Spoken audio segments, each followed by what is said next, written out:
Who's excited about today's ball game? They are excited about today's ball game. Why? Well, the Phils are going for the homestand sweep, but we got baseball between the Phils and the Marlins, and you also get a chance to roam around the ballpark. That guy just threw it 41 miles an hour. Sign him up, and then go to Bull's Barbecue, which we will go to later on today. Bull has got a new sandwich that we're going to put on display. It's the Phils and the Marlins as the Phils look for win number 6 in a row. During this 5-game winning streak, they have had a good combination of offense and pitching. They've hit a .291 clip. They've averaged over 5 runs per game. But look what the starters have done, and look what the bullpen has done. That has caused some effective baseball. Hi, everybody. I'm Tom McCarthy along with Ben Davis. The Phils get set to finish up this homestand, hopefully on a real positive note. They've won 5 consecutive games, 4 on this stand, looking for 6 in a row overall.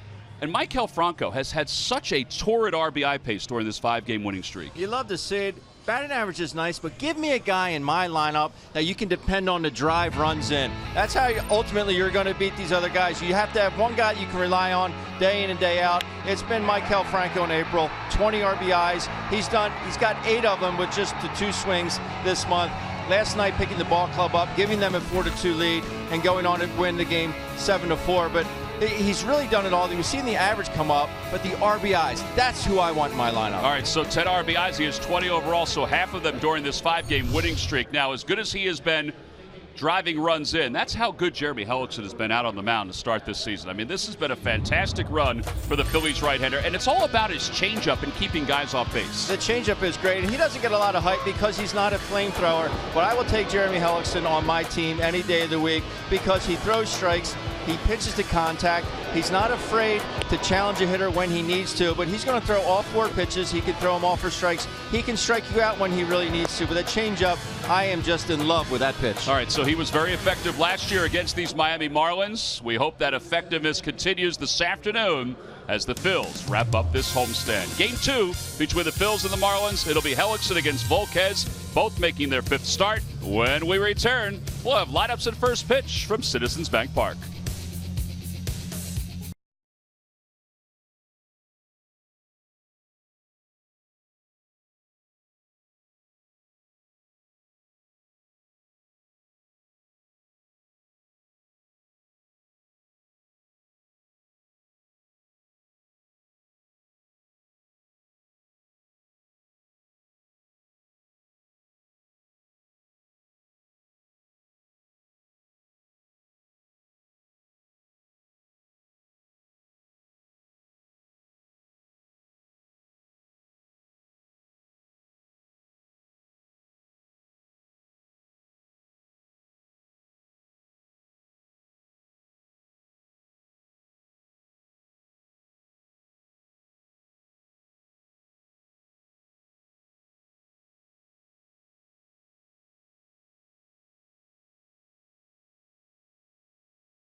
10.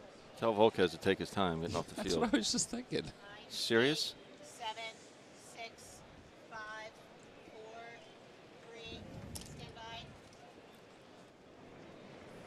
Well, here we go. The little day baseball here at Citizens Bank Park. D. Gordon will lead things off against Jeremy Hellickson. And the first pitch of the day. Taken low, we're underway. 1 ball, no strikes. D. Gordon last night was 1 for 4. He began the game with a triple. And the Marlins took an early lead, but that was erased by Franco's grand slam.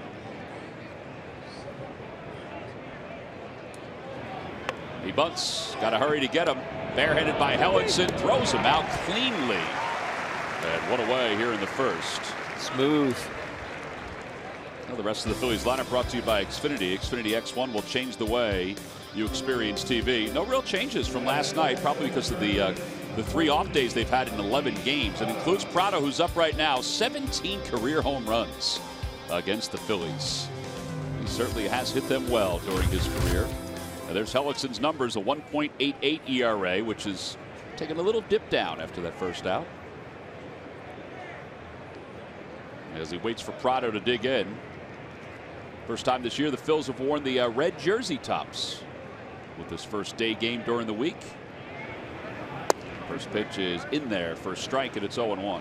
Scouting report on Jeremy. He'll sit right about 90. You know about the great changeup. Mixing a few more cutters last game and all threw a few more curves as well, but really good numbers against these fish. Prado overall hitting .292 with 2 home runs. They've come on this trip. And it's 1 ball, 1 strike as he's just making his way back. Just 24 at bats on the season. I won't say anything about him today. I said something last night and he hits one out to the left. Well, you were saying how not to pitch him. Yeah. Or what he does with certain pitches. Well, here you go. It's a changeup here off Vince. And just moves right back into the barrel, and Prado didn't miss it. They put the fish up 2-0 at the time, but still's able to come back. Vince Velasquez pitched well last night into the 7th inning, got his first victory of the year. 6 1/3, 6 hits, 3 runs, 2 walks, 3 strikeouts. Change up just a bit low, 2-2.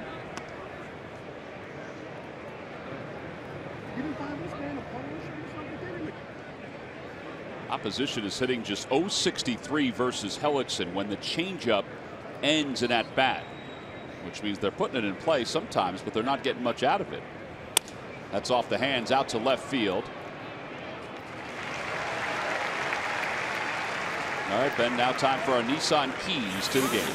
We start with the offense today. The Phillies hitters don't miss fastballs when you're ahead in the count. Volquez will throw that fastball 81.6% of the time when he's behind in the count. So don't miss that hitter. Hellickson, don't change your change. The changeup is so good, but he also has the ability to go in and out like he just did against Prado, breaking a bat. Well, 2 outs with 7 pitches. And here's Yelich, who was 0 for 4 last night. Pretty good numbers against Hellickson for his career, but there are not many guys that have good numbers against Jeremy in this Marlins lineup. Last year he was 3-1 with an ERA of 2.01.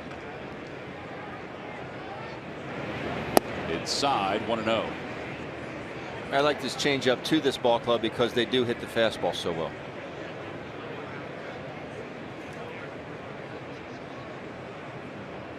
Hellickson's last 7 home starts. And a bouncer to first base. Stassi will bring it over. An easy first inning for Jeremy Hellickson. 1-2-3. Go the Marlins. Just 9 pitches. We'll head to the bottom of the first. It's the Marlins nothing and the Phillies coming up.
Right-hander Edinson Volquez. Let's take a look at the Phillies lineup, brought to you by Xfinity. Xfinity X1 will change the way you experience TV. Nava and then Galvis. Galvis has hit an 8 straight, but he's got very good numbers against Volquez. The middle of the order is basically the same with Odubel, Maikel Franco, and Michael Saunders. Andres Blanco gives Cesar Hernandez the day off. And there is Edinson Volquez, 0-2 this year, with a 4.82 ERA. 18 2/3 innings pitched. And Ben, it's now time for AARP's Getting to Know Edinson Volquez. He is a 3-pitch pitcher. He'll sit about 93 miles an hour. Good changeup. Very, very good numbers against these fighting Phillies. Hopefully they can turn that around today. But they got to be ready for that fastball. He will throw it, and the Phillies must hit it. So Daniel Nava giving Cesar Hernandez his first day off this year. Nava did not play in last night's ball game. Good numbers against the Marlins. Good numbers against Volquez. 4 for 6 against Volquez. Two guys were teammates part of last year when both were with the Kansas City Royals.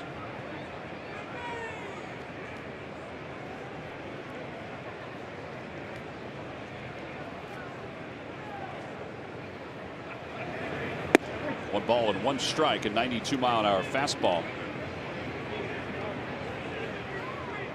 I think Volquez is kind of an oddity in baseball. You know, with a lot of his numbers, you think he has to have won 20 games a couple of times. He has not. In fact, his best year was 2008 when he won 17 games. Other than that, he's had 5 years of double-digit victories, and he's had a nice career. With his stuff, I think you kind of look at his overall record and think he's got to have more than 100 wins. He does not. And he's probably 20 games over 500, which he is not. 3 balls and 1 strike. Because he does have the stuff to get to those numbers. We're just not able to obtain them. There's Freddie Galvis, who waits on deck.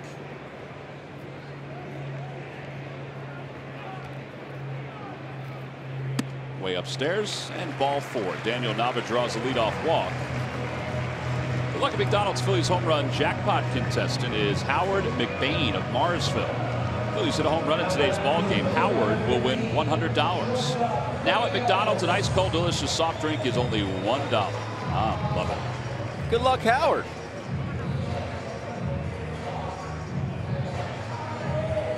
Well, here's Galvis, who had a home run last night. He was 2 for 4.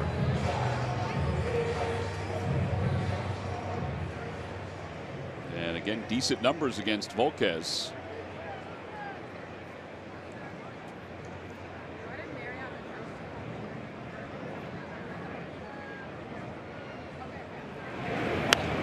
Swinging at the first pitch, 95 on that fastball.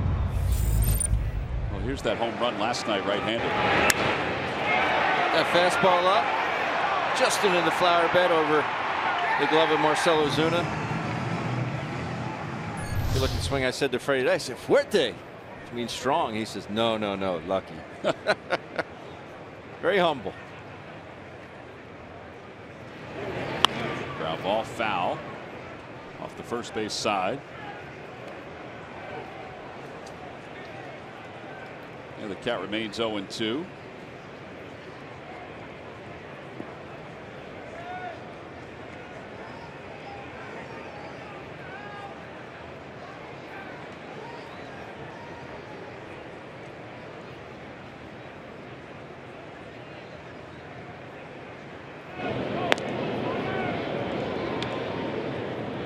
Might say, why did Freddie swing at that first pitch? He just walked the leadoff batter. You know, Volquez is not going to walk a lot of guys. It's about 2 walks per game, but figured he's going to want to get ahead with a fastball. I've hit him well. I've been swinging the bat lately very well. I'll be aggressive on it. Upstairs, 1-2. Yeah, a lot of times you try to project, you know, what a pitcher's going to do to try to get himself back on the rails. Right.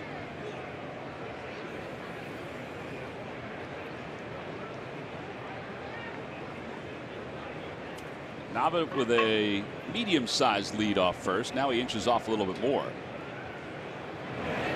Opposite way foul ball. Up toward the sweet level.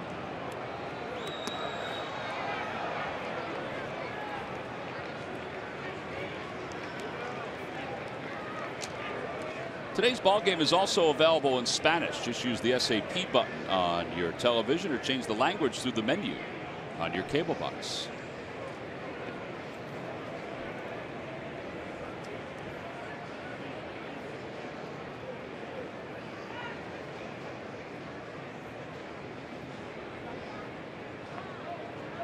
Breaking ball, line to right field. That'll drop in for a hit. Nava will hold up at second. So Freddie extends his hitting streak. And the Phils have 2 runners on with nobody out here in the bottom of the first inning.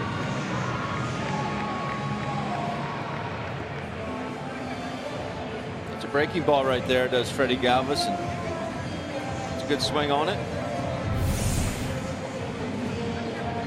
See the grip there from Volquez. Not a bad one to hit. Freddie didn't miss it. Tom, call me crazy. I would not mind seeing a bunt here. I know he's your 3-hole hitter, but Odubel can handle the bat. He can get that down. I wouldn't even mind seeing him maybe bunt for a hit because of his speed. The reason I'm saying that because of the man who's on deck, who's been an RBI machine lately for the Phillies. When you get off to an early lead, good time to do it. Does the fact that Herrera is hitting .333 with runners in scoring position change that for you, or just early in the game, just trying to get a run? Just get up and early. 1 ball and no strikes to Herrera. Odubel's had a good homestand. He's 5 for 17. And over the last 4 games, that equates to a .294 batting average. But you are right. He can bunt and get a base hit out of it. He's got that kind of speed. At the worst, he advanced the runners. Off speed pitch, and it's 1-1. Typically, I'd say you never bunt your 3-hole hitter. But this situation, be a little different.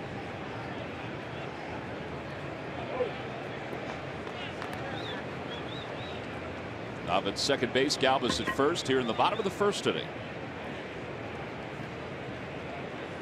Weather's finally turning a little warmer here in the Delaware Valley.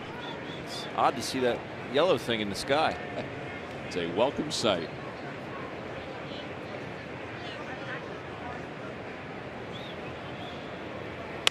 Bouncer left side. Prado's got it to second for 1. Over to first. Not in time. Gets away from Bohr. And here comes Nava. The Phillies take a 1-0 lead. Well, it certainly wasn't pretty, but the Phillies will take it. Absolutely. Good guys on top, 1-0. Just slaps it to Prado. Gordon a little late getting that bag. But definitely a ball that Bohr should have handled. Yeah, I thought Bohr was somewhat lethargic going after that ball. Especially if you realize that whoever hit the ball is going to beat it out. Your main goal is to get off that bag, make sure it doesn't get away from you. Because you would still have the double play in order without a run scoring. Well, they've charged the error to D. Gordon to allow the runner to score from third. And now Maikel Franco is the hitter. 3 for 4 last night, a grand slam and 2 singles.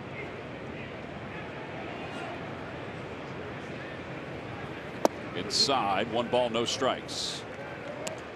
I think now would be a good time to remind you, Tom, that the leadoff walk scored. I'm all for it when it happens to the Phils.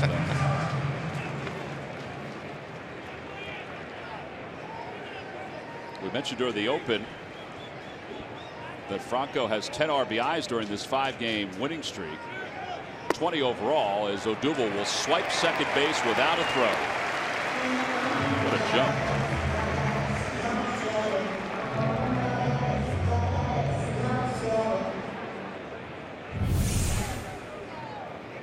Excellent jump. Quick to accelerate. What that does, it makes the catcher rush, which Real Muto did and just couldn't get a grip on the ball.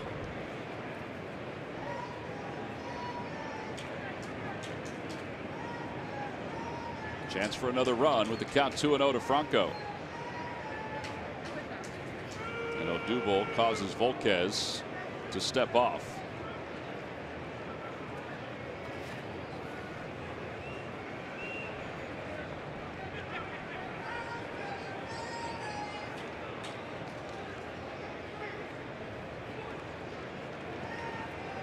Pickoff play on, and the ball hits off Herrera after hitting off Gordon's glove.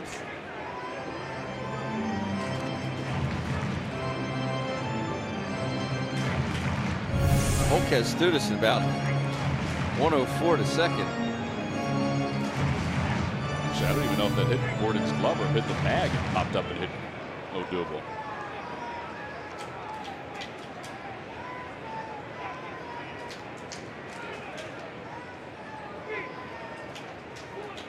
There goes Herrera, pitches inside, throw to third is right there. And he is out at third base. 2-5 on the putout. And they're 2 away. Well, he's now thrown out 5 of the 14 runners trying to steal against him. I don't understand this. You're already in scoring position. You can run. Philly's going to take a look at it, Ben, to see if he got in. Oh, he may have gotten in. But then he may have gotten off. Yeah, Prado kept the tag on the whole time. Yeah, they're going to review it.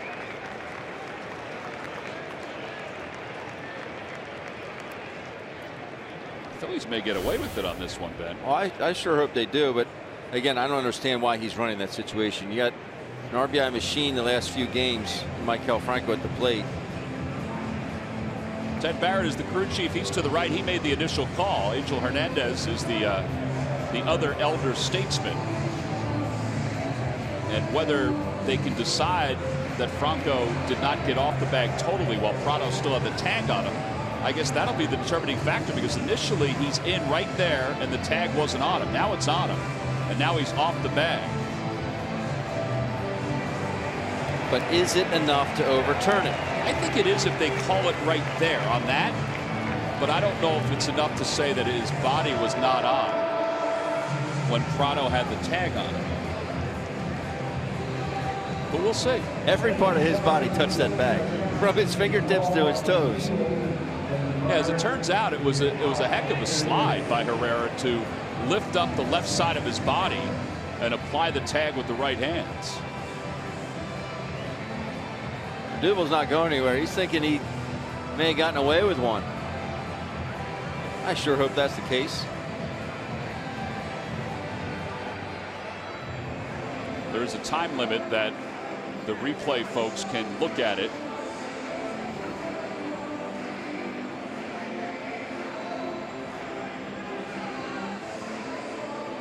And they say he's out. Wow. So the Phillies are out of review capabilities. You know, unless they felt like he did come off the bag and that the tag was on him when he came off the bag.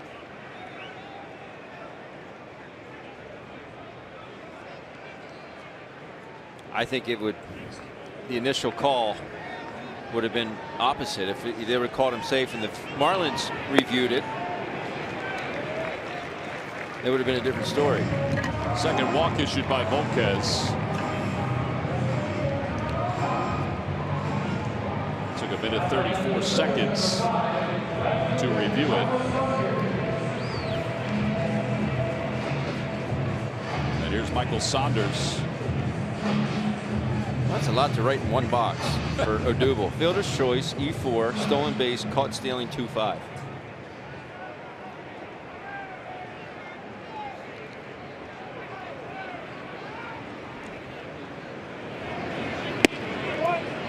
Saunders takes outside. Saunders has 10 at bats against Volquez. He is 2 for 10 against him.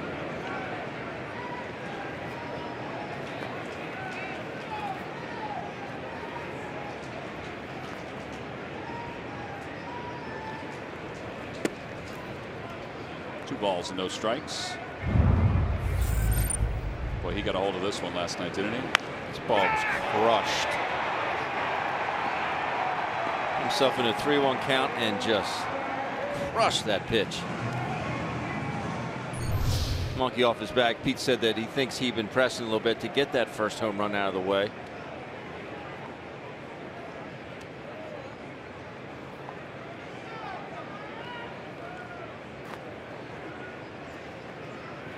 That one's pulled on one hop, and Gordon has it after falling to his backside. Phillies do get a run in the inning on one hit. They leave one. We'll go to the second. It's the Phils 1 and the Marlins nothing.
Pace, pick up and play MLB action packed with all your favorite MLB teams, players, ballparks, and much more.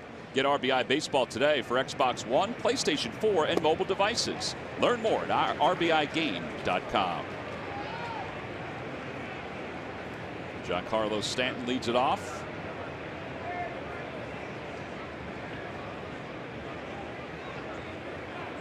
Change up low, 1 ball, 1 strike.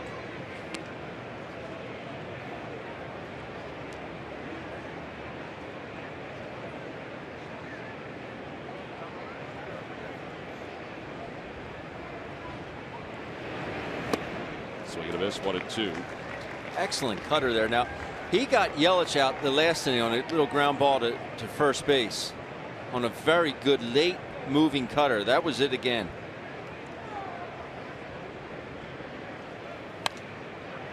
Out of play, and it remains 1-2.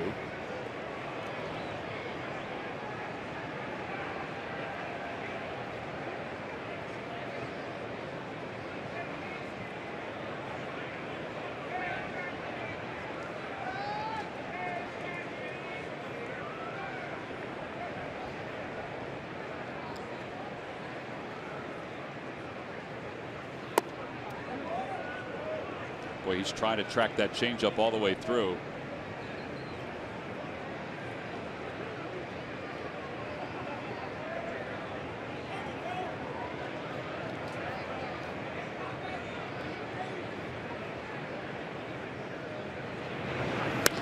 Out to left field, Nava will wait for it as it floats toward him.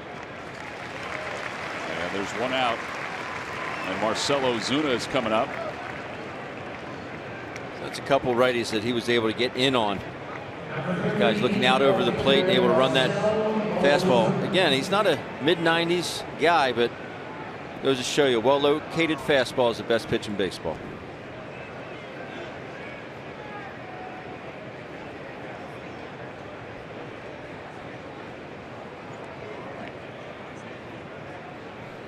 By the way, Major League Baseball has let us know that the call on Odubel stands, partly because they could not tell if he remained in contact with the bag while Prado still had the tag on him.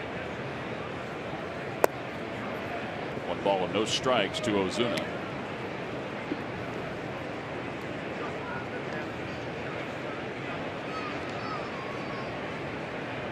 Ozuna hitting .289 with 6 home runs, 0 for 4 in last night's game. Inside 2-0.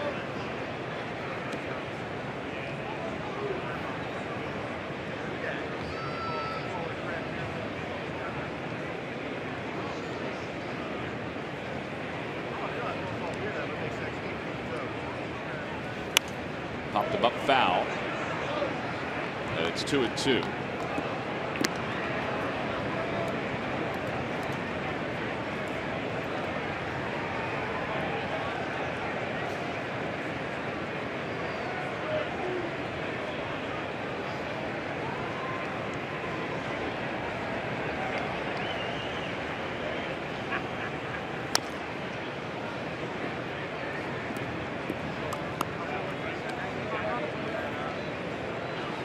Ozuna will be followed by JT Realmuto.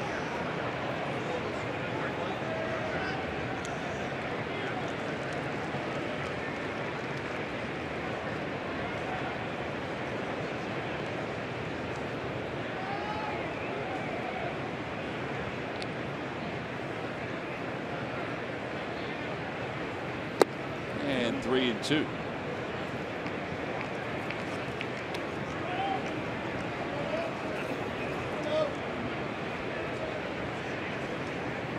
Realmuto.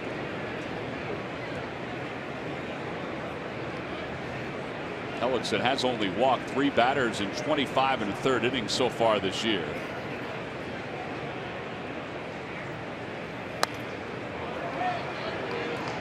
Part of being a contact pitcher is that he's going to let you try to put it in play. He doesn't want to give out any of the free passes.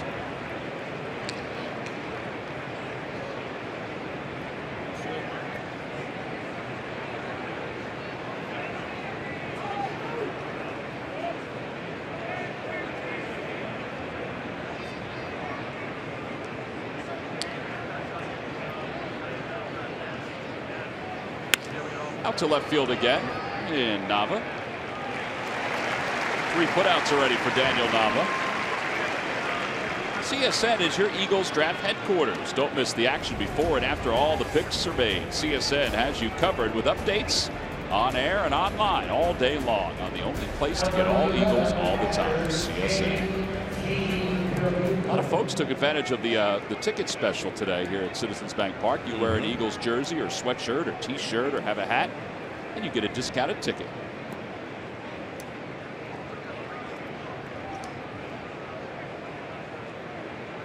Here is Realmuto, a .354 hitter. He was 2 for 4 yesterday with 2 singles right through the left side. On the outside corner, 0-1.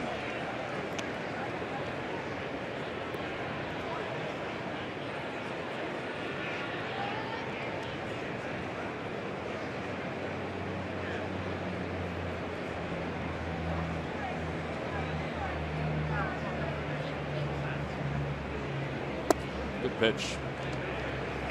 Through the changeup right on the inner half.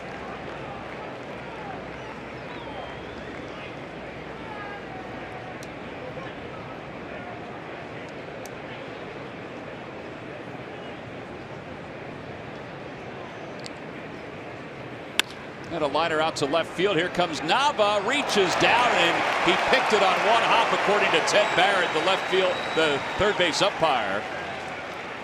That'll be the first hit of the day for the Marlins. It's a play the Phillies cannot challenge. Take a look at it. And he caught it. Yes, he did. Unfortunately.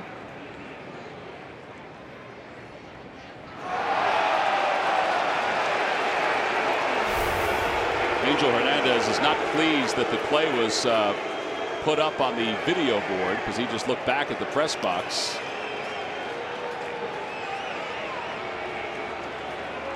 Crew chief is Ted Barrett over at third base. Unfortunately, because the Phillies used their challenge and they lost it on the steal by Herrera, they cannot challenge that. It is a challengeable play, but they cannot challenge that. Boy, I wonder if you could, like the old days, Pete would have walked out and said, hey, can you ask somebody else for help? Right. Takes all that out of the game. Here's Justin Bour. He was 1 for 3 yesterday, and he takes a strike.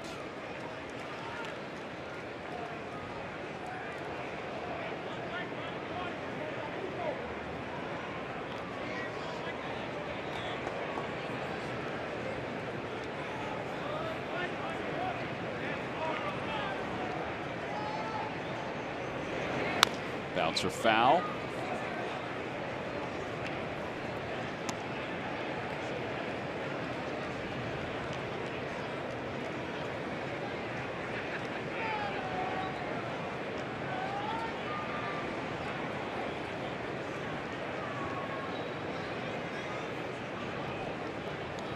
The ball's at 2 strikes to Bohr.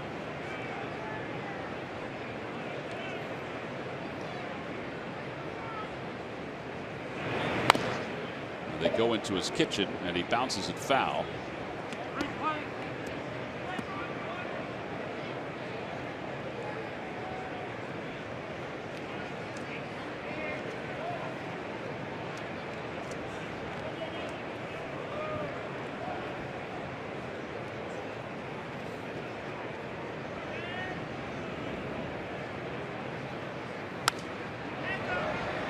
It's not often you see Justin Bohr hit one the other way. No. He does on that foul ball.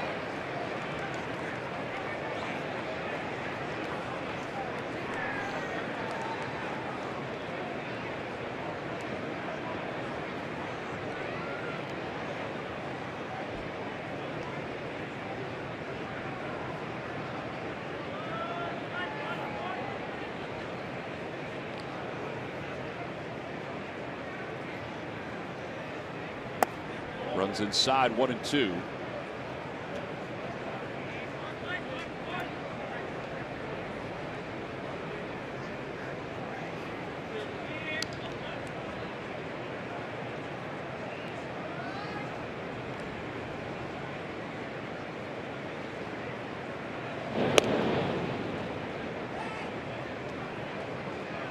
If you're a real Muto, though, you got to be loving that call.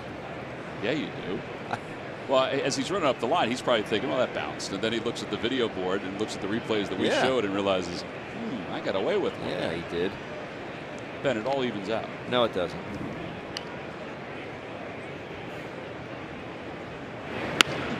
Off the knuckles. Jeez. Out to second base. Blanco throws out Justin Bohr. No runs, 1 hit, and 1 man left. On to the bottom of the second, a very busy Daniel Nava will go take a breather.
Phillies lead at 1-0. It'll be Andres Blanco, Brock Stassi, and Andrew Knapp to face Edinson Volquez.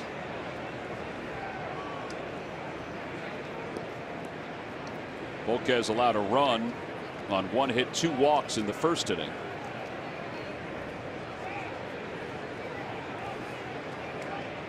And Blanco is hitting a comfortable .375. This is only his 8th game of the year.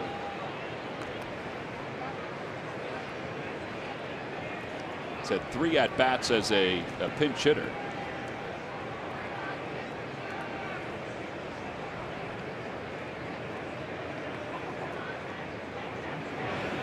2-0.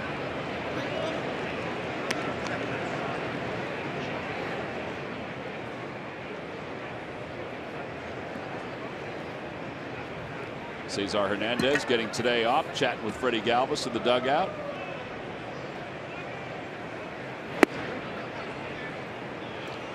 I thought the first pitch was better than the third pitch. I agree, Tom.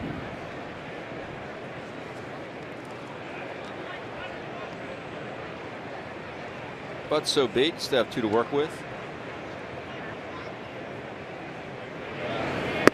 3-1. Last year, Blanco made 36 starts. We all love Whitey, but I think the hope is that he doesn't have to be pressed into duty to make as many starts this year. 3-1 pitch to him. Outside, ball 4. So that's the 3rd walk issued by Volquez. And Brock Stassi's coming up. Let's check in with Greg Murphy. Murph. All right, thank you very much, Tom. Just the other day, manager Pete Mackanin was talking about the Phils record when the Phils were at 9-9. He said, you know, when you look back at last year, we were at 9-9 as well. He said, but it just feels different this year. And you take a look at the numbers, and you can see why it looks a little different. Take a look at these. Last year, they averaged 3.3 runs per game in April. 231 team batting average. They only had 21 home runs in 24 games. This year, almost 5 runs per game, a 253 team batting average, and you see the home runs as well. They are up. And, you know, I said to Pete, yeah, it feels a little different. Why is that? He said, well, I think 2 reasons. He said, first of all, you're seeing the young guys start to produce, the guys that they're going to be hoped to be counting on in the years to come. Those are the guys that everyone's watching. Those guys are starting to come back. And he said, and the other thing is, it doesn't feel like we're ever out of a game. And that wasn't always the case last year. Late in games, this team has been able to rally, score some runs, and pull out some wins that maybe they wouldn't have had a year ago. So only 1 game better at this time, but it certainly does feel different, guys. Murph, remember last night you did that story about the Marlins shift? I did. It just cost Brock Stassi a base hit. I will apologize to Brock later. You know, I think those numbers that Murph put up there, the telling one is the runs per game, like he was mentioning. I think that's huge. I mean, obviously it's huge. You know, last year there were times where the offense was just dormant, and the goal this offseason was to try to get more offense. There's the shift right there. Right behind second base. Where does Brock hit it? Right up the middle. Easy double play. Yep, turns out to be a 6-3 double play. And here is Andrew Knapp.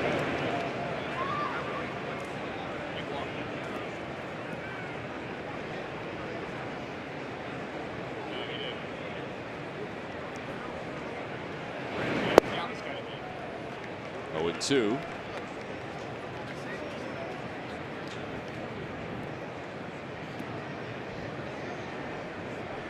Andrew 0 for 3 so far in this homestand. This is his 6th start. And he lines it to center field, a base hit. Boy, was that an 0-2 mistake. And how about the swing by Andrew Knapp? Well, you mentioned it that, you know, 0-2, most of the time he is going to throw a fastball. First 2 pitches basically sandwich that pitch cast. Woo. Perfect triangle. He said, why did I leave it there?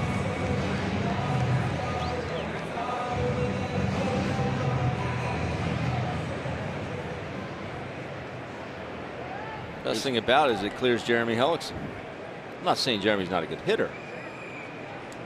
You'd much rather have, if he does make an out, much rather have Daniel Nava leading off. You're going to feel really bad when he hits a home run right here. I hope I do.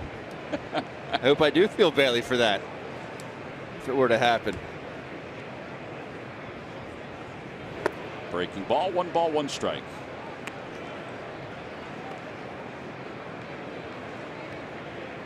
I think collectively these starting pitchers take a lot of pride in their offense. Definitely do.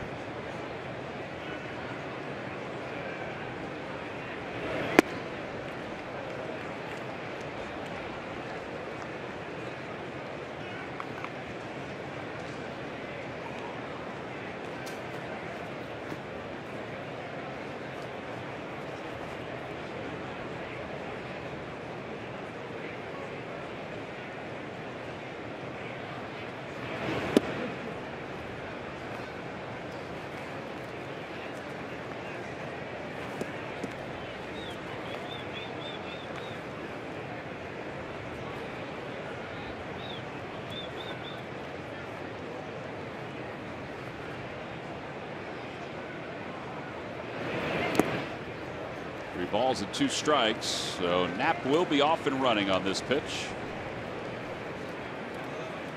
This looks like he's trying to overpower everything, does Volquez.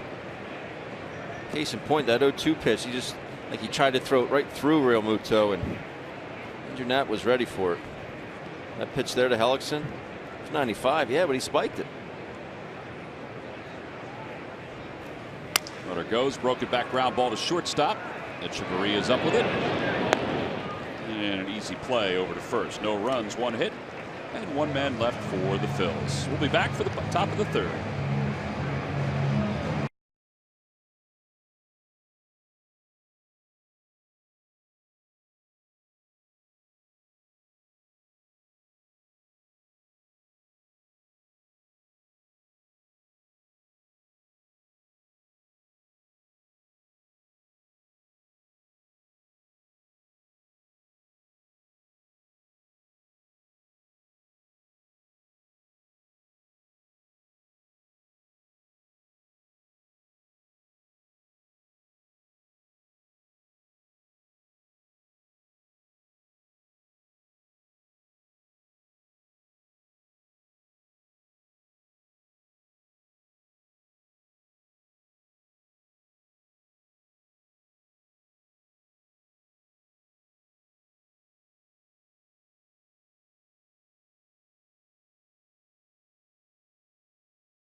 Today's ball game as we go to the top half of the 3rd.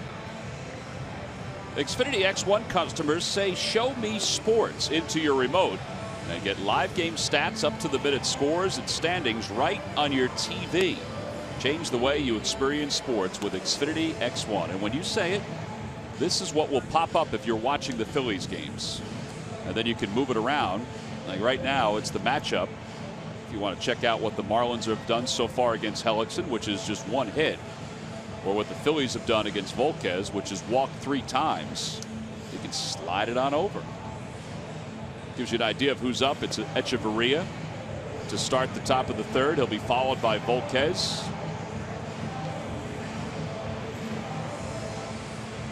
And you can also click around to other games. So if you are part of the fantasy baseball family, Ben, then you can find out what your favorite players are doing.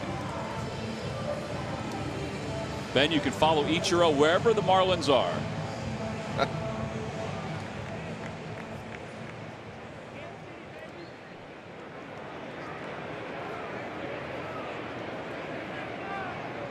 You could also just click to the game you want to. If for some reason the Phils aren't on and you want to watch somebody else, you can just click on it. Hockey as well, perfect time for that. As Echeverria takes a strike, it's 0-1.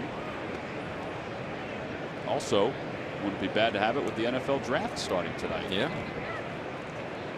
We got it all.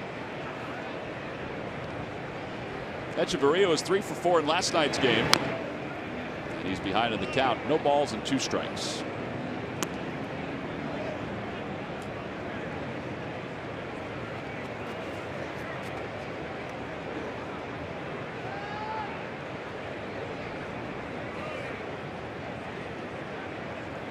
Well, he can go in an assortment of ways here. He can go cutter, go curveball, and we know he likes to throw the changeup anytime. And he does throw it there toward the hole at shortstop. Quickly released by Galvis in time. Know your runner. And all it really is before the pitch is hit, before the batter steps in the box, how quickly do I need to get rid of it if it's not a bullet hit right at me? So he just catches it, sets, and throws. He didn't take that little crow hop we're accustomed to seeing Freddie do. Right off the back leg, plants himself immediately and gets rid of it. It's just thinking ahead, knowing your runner. Volquez swings at the first pitch. Andres doesn't know where it is, so Stassi comes to help out and makes the catch. That was a panic attack by Andres Blanco. I thought he was right under it. You know what Stassi's thinking? I see Galvis and Franco do that all the time. Yeah. You're really going to take it. Once he looked down, he could not pick it back up. All part of picking up your teammates. You got your back.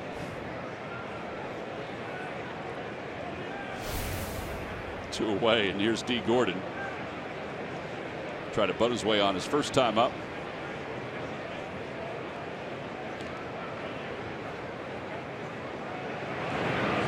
Curveball. Andres, we know, is just a great guy. But what I thoroughly enjoy is his pure passion and love of playing the game of baseball. He loves just being out there and playing the game. You can see it on his face, his mannerisms. I just love that about him. You see some guys out there just kind of going through the motions. But with him, there's nothing else he'd rather be doing right now than playing baseball. Nothing.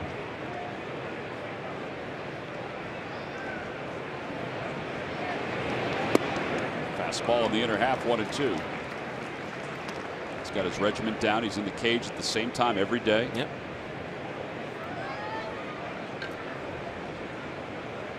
Still fighting the sun. Still up there.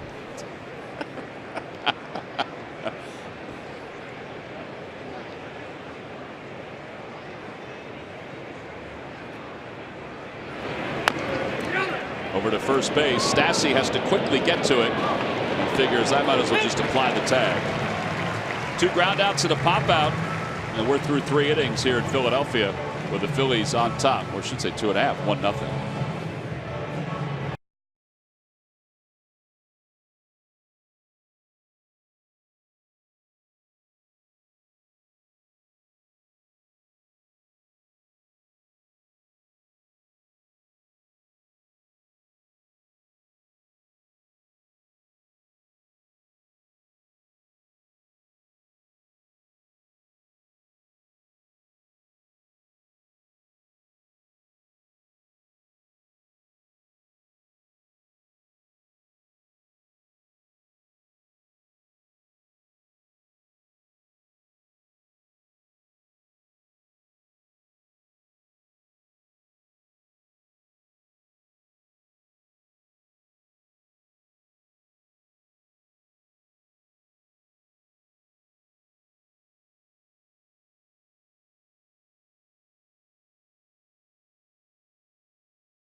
Section for all the information. Please submit your answer on the subject line.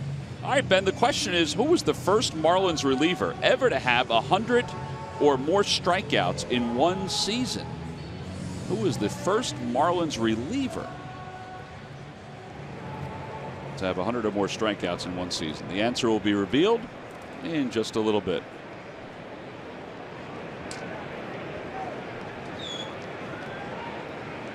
Here's Daniel Nava, who walked and scored the only run for the Phils. Man, you can just like lean on your list from last night. I mean, you could. Same name just jumped out at me again.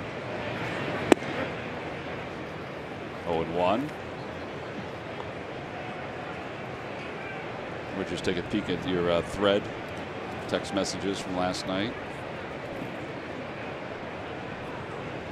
I got the question wrong last night, didn't I? Oh, that's right, you did. Up and away, 1 ball, 1 strike.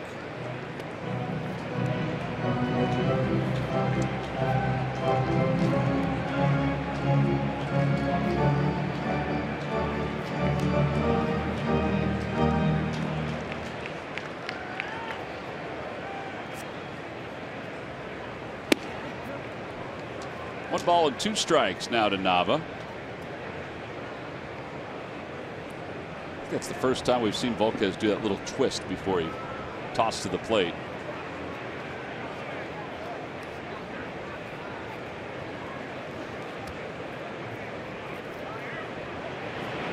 Check swing. He went, says Angel Hernandez. And 1 out here in the 3rd. That is the first strikeout for Volquez. Take a look here. Close. I don't think he went. I don't know why he wouldn't ask for help on that. Neither do I. He has every right to be upset.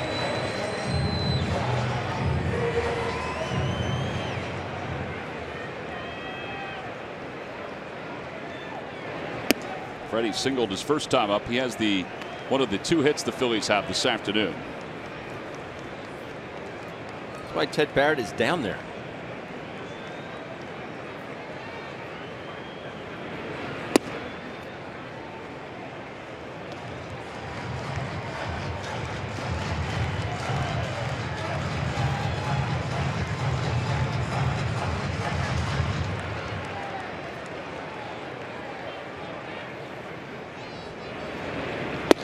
Two and one.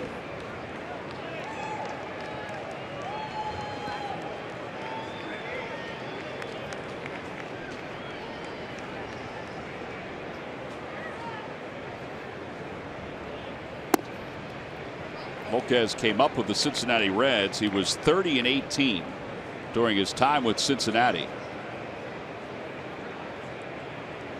He had the makings of a pretty good staff if everybody had stayed, but once they continued to fall out of the NL Central race over the last several years, they had to get rid of everybody. And Galvis pulls it down the right field line. That is a fair ball going to the corner. And Galvis is on his way to second base. It was kicked by Stanton, so he's thinking about 3, and Stanton overthrows everybody. And Galvis is safe at third. They have scored it a triple, or Jay Dunn, the official scorer, has scored it a triple.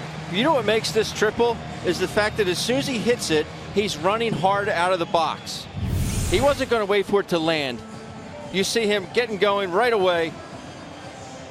And that couldn't have landed more in the middle of that chalk. But watch him, he gets going right away. He doesn't wait to see if it's going to be fair or foul.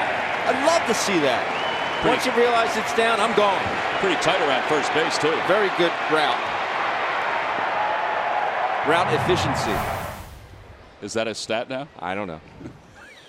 Should be. Here's Odubel. Odubel, a fielder's choice, his last time up. That helped the Phillies score the run, an unearned run.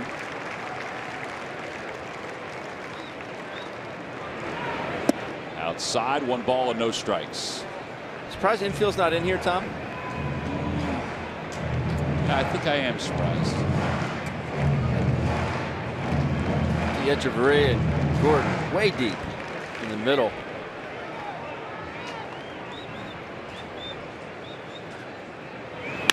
That one's a hot shot, a 1-hop flag down by Gordon. And Galvis will score an RBI for Herrera. And it's 2-0 Phillies on top. Ball was smoked. If the infield was in, Gordon would have caught it, but he would have landed probably halfway between the grass, infield grass, and the infield dirt. Not lying. This ball is scolded. That is a missile. Saunders hit a bullet his first at bat as well to D. Gordon at second base. And now Maikel Franco, who walked his first time up.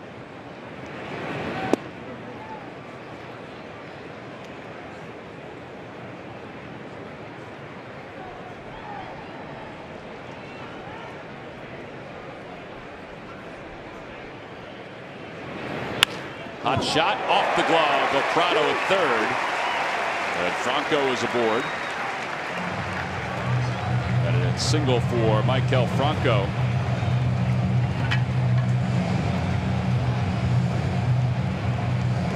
And it gives Saunders a chance to bat one more time. Well, that ball got on Prado in a hurry. Ball hard here. Prado plays it off to the side.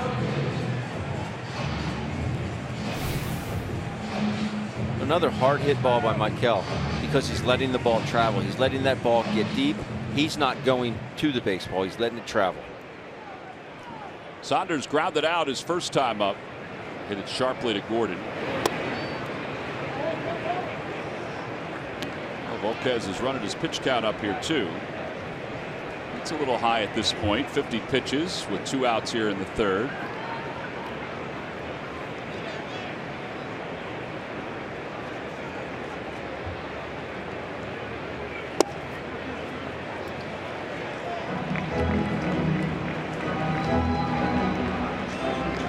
Volquez wanted that one.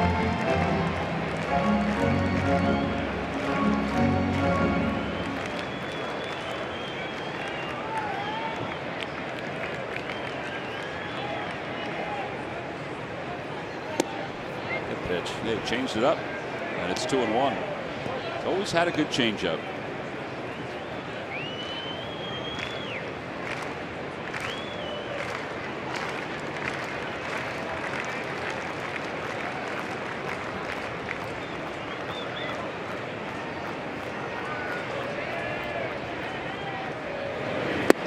Threw it again.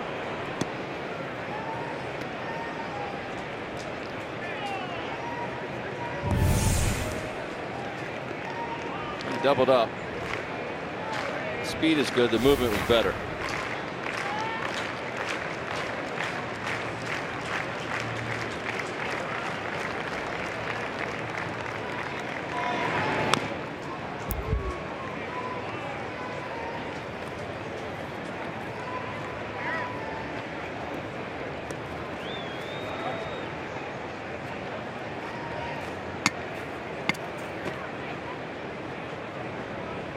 Of your Saunders, if he goes curveball, he goes curveball, but I'm sitting fastball. He's not going to throw 4 changeups in a row. You would not think. Maybe sitting heater. It's a line drive out towards center field. Yelich going back, looking at the wall, reaches up, and he makes the catch. And the inning is over. He got that 95-mile-an-hour fastball, and he puts a charge into it. Unfortunately, nothing to show for it, but 2 balls that have been completely blistered here today. Yelich goes back, makes a nice catch, saves another runs for the Marlins. We're on to the 4th.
Every new Ford car, truck, and SUV crossover at buyfordnow.com. Phillies lead at 2-0 as we move on to the top of the 4th inning. Sun is out. Warmer day today. Should get even warmer this weekend. The city looks great as they host the NFL Draft, which will begin later on. Cleveland Browns are on the clock. And Martin Prado will lead it off. Prado flied out to left field. One of 3 putouts for Daniel Nava. And a curveball that misses outside, and it's 1-0 to Prado. Jeremy Hellickson has allowed just 1 hit. A line drive off the bat of JT Realmuto.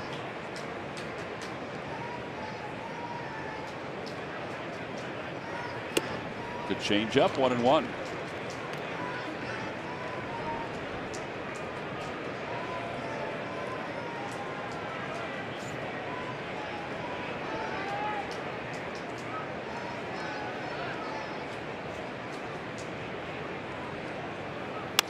Back toward the middle, a base hit. So that's the 2nd hit for the Marlins this afternoon.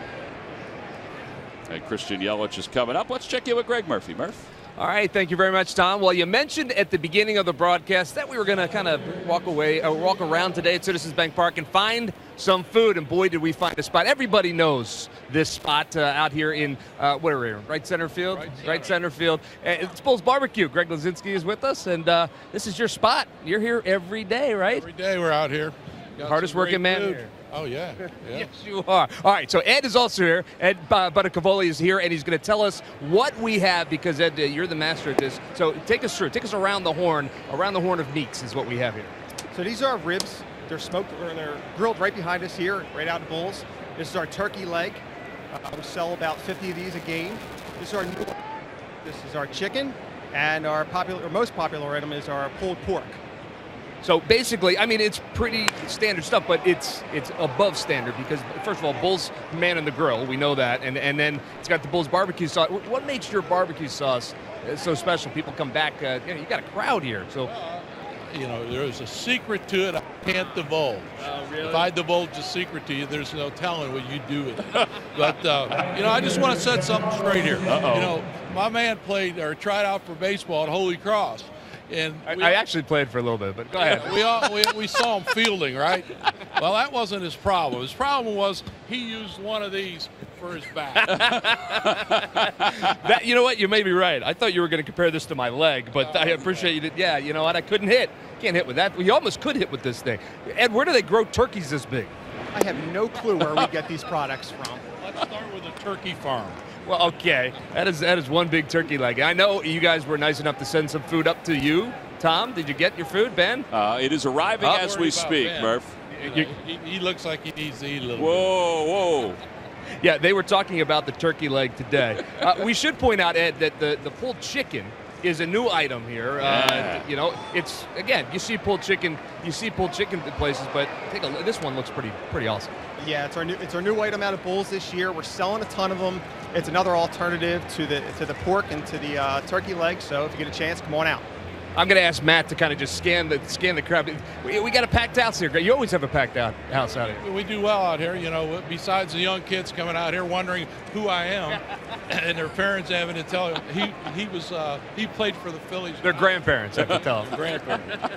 You got that right. Murph, that's why you got He's cut. right about the chicken. That's new here, and it's been an excellent seller for us. I think not only, the people enjoy finally a good chicken sandwich here at the ballpark.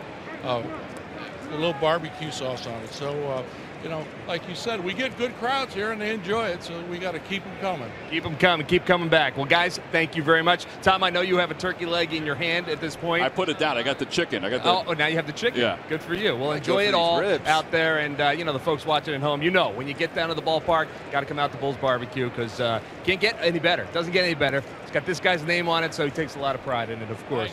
Yeah, you got it. Yeah, good to see you, Coach. Remember? Yeah, he doesn't remember. Rub it in, you Murph. guys. Ball's in the dirt, gets away from Knapp, and Prado will go over to third base. So that puts runners on first and third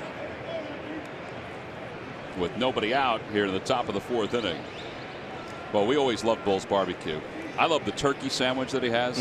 I know you're looking forward to the ribs. Let me get into those ribs in a minute. We've got the pulled pork, which, as he said, is his best seller. And then, of course, the new one is the pulled chicken. That is a big turkey leg. Oh, yeah. I mean, it is. As Murph said, we don't know where the turkeys come from.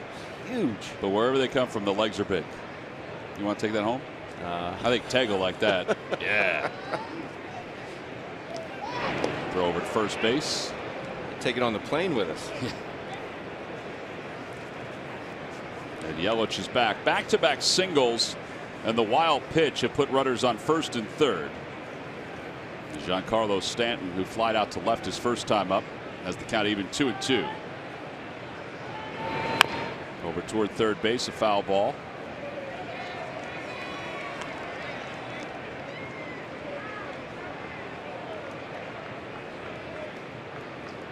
It's nice that Murph and Bull have gotten it out in the open now about why he was let go from the Holy Cross baseball team. No hard feelings.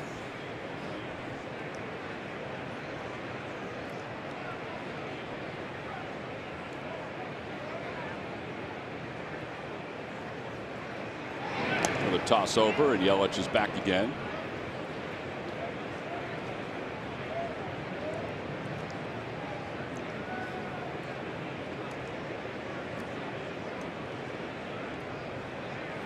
He certainly has been productive with runners in scoring position, which he has one here.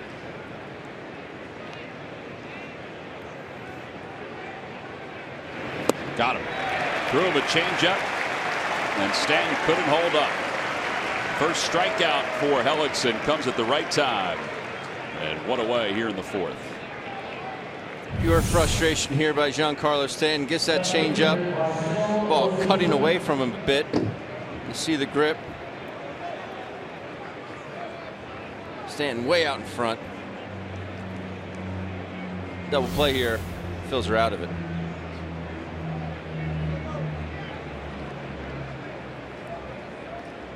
Ozuna flied out to left, also his first time up.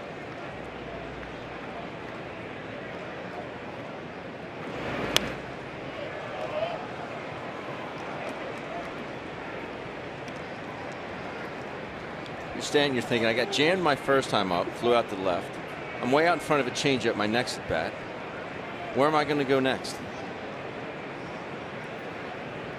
Just certain pitchers that have the number of certain hitters. You know, Stanton's now 1 for 17 against Hellickson.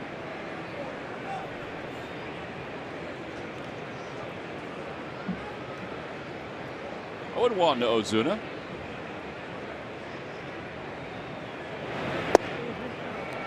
Runs a fastball inside. But that was strikeout number 6 against Hellickson for Stanton. Correct? That is correct. Yep. Man.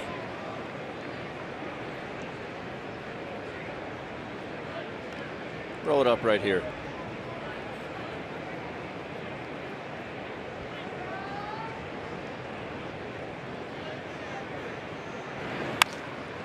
That ball has hit a mile foul. There are folks in the upper deck thinking I'm going to get a ball, but now it's rattling around. It may have. That's a shot. Went out of the stadium. I think it did.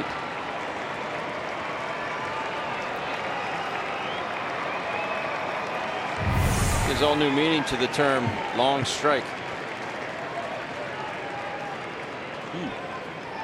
That was impressive. An impressive foul ball. But it is what it was. A foul ball. And now the 1-ball 2-strike pitch coming to Ozuna. Maybe a little low, and it's 2-2. Let's take a look at our pitch cast presented by Mazda. Good pitch, though. But that's what Jeremy does so well. When he misses off the plate or down.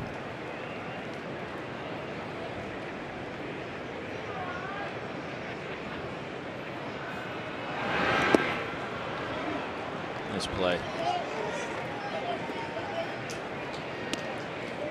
Gotta protect that 5-hole. Exactly what Andrew just did.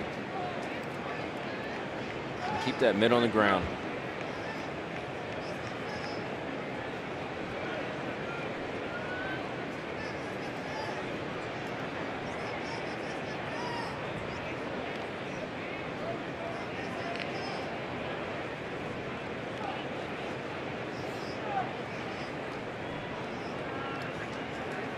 Three balls, 2 strikes now to Ozuna.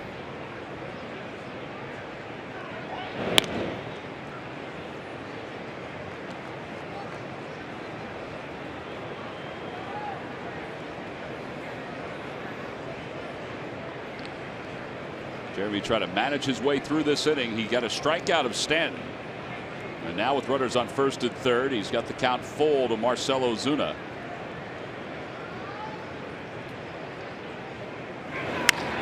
Popped him up.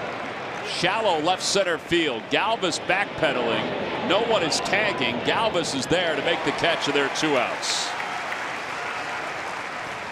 Boy, he's doing some pitching with these last 2 hitters, isn't he? Sure is. Ozuna got a full count his first at bat. It's another full count this at bat.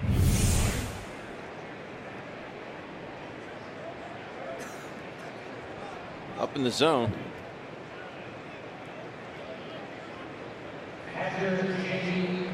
That's called hitting the bottom of the baseball. Well, one more guy to get, and that's JT Realmuto, who has 3 hits in this series.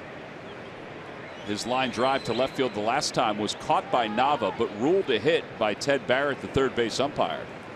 He thought it was short hopped.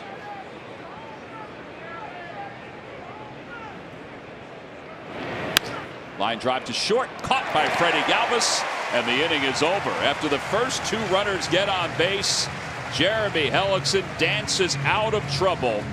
He really pitched his way out of trouble. We'll move to the bottom of the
Toyota. Find your favorite model today. Toyota, let's go places.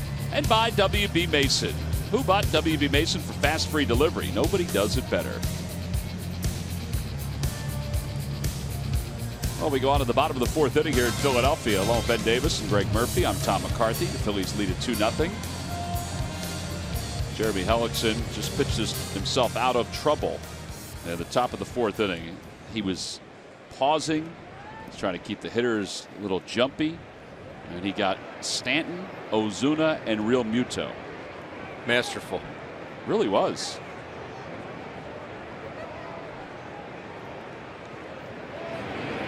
Andres Blanco takes a pitch low, a fastball.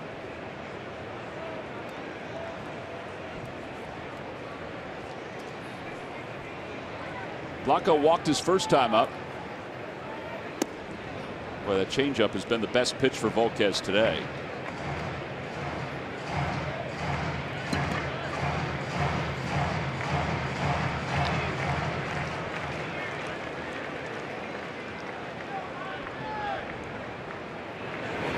Little tap back to the mound, and Volquez has it. Oh, he threw a one-hopper to Bohr. And honestly, Andres, who normally moves 100% of the time, did not hustle all the way up the first base line. And that throw, if he had been putting a little more pressure on Volquez, he may have been able to beat it. That is just strange. Very strange. I wasn't watching Andres run. I was just watching Volquez. He really took his time. He lets this ball take another bounce instead of going and getting it. He just short arms it over to first base. But you're right. That wasn't 100% effort by Andres. Yeah, that's just not like him. Brock Stassi is the hitter. Stassi hit into a double play his first time up. If he hits that same baseball now, it may be a base hit. 1 ball and 1 strike.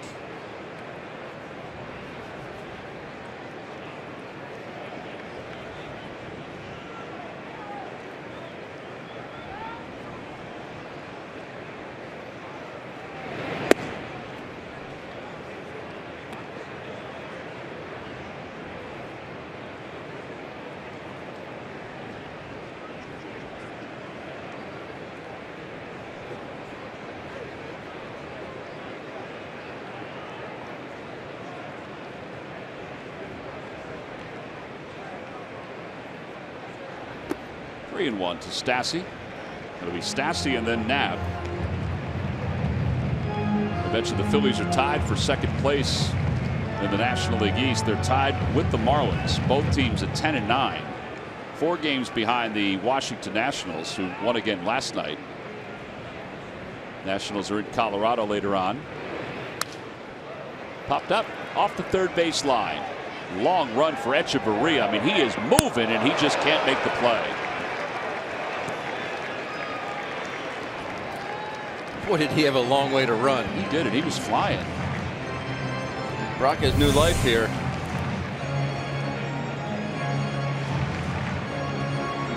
To run over 100 feet for that ball. Actually overruns it a bit. Yeah, he may not have. He probably didn't need to slide. I think he was just worried about that fence down there in the netting. Make sure he didn't get his feet tangled up.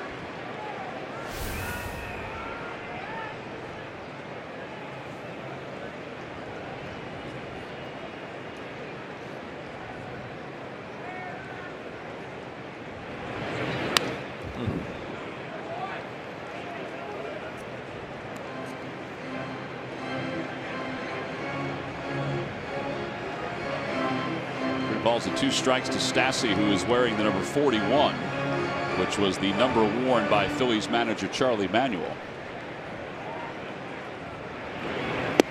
And he's out in front of a changeup, and there are 2 outs. Well, a reminder that Dollar Dog Night number 3 will be Tuesday, May 9th, when the Phillies take on the Seattle Mariners. Tickets can be purchased anytime by going to Phillies.com. Stop by and see one of the statues here at the ballpark. There are 2 inside, Whitey's statue and of course HK's statue. You see the statues on the outside of the stadium. Lefty out in left field, Mike Schmidt and Robin Roberts. 1-0 to Andrew Knapp. He singled his first time up.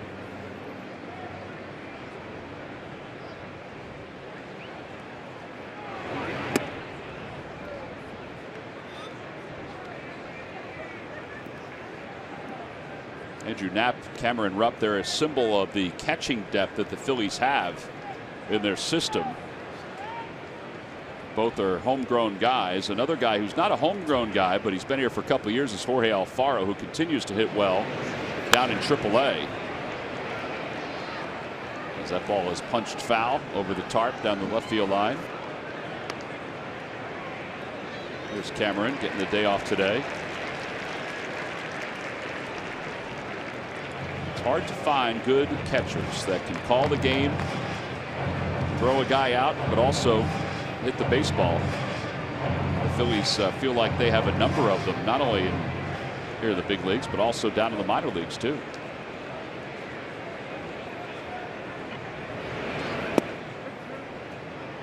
And you typically don't see that out of one organization developing that many catchers because A, it's so physically demanding, but B, to have that much talent, and your scouts have to know what guys they project to be major league catchers.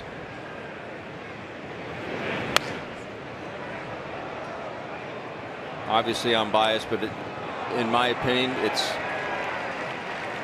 the most demanding, obviously physically, but it's so hard to do on a daily basis because there's so many things that are involved: calling the game, blocking balls, hitting, throwing guys out, handling the running game.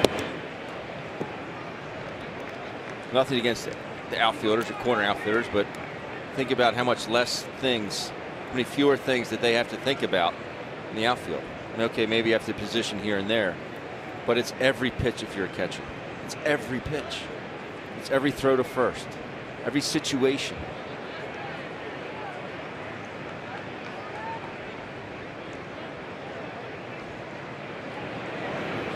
Ball 4. So Knapp draws the walk. And that is the 4th walk issued by Volquez here this afternoon. And Hellickson, who grounded out his first time up.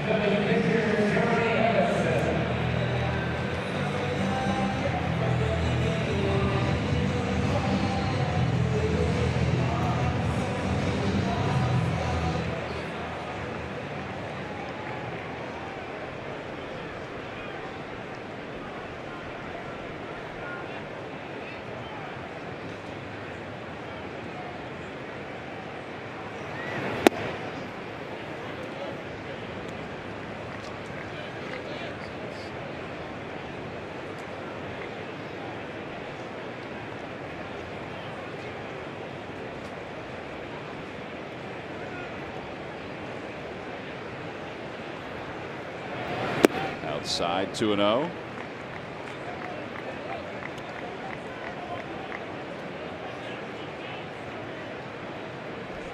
That's the struggles of Volquez today. With the 4 walks, he has thrown just the first pitch strike 5 times. And the splits, it's not the kind of splits that you want from your starter. 38 balls, 36 strikes. I mean, sometimes guys have those kind of days.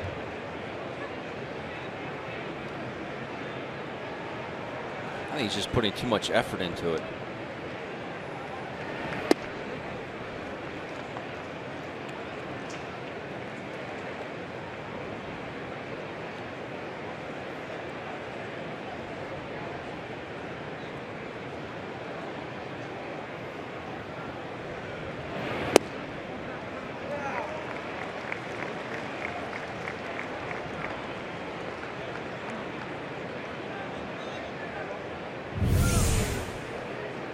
Close pitch.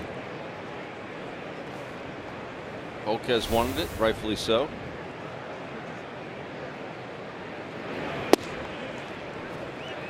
That'll start Knapp now with the next pitch. 3 balls and 2 strikes. 2 outs. Bohr will play behind him.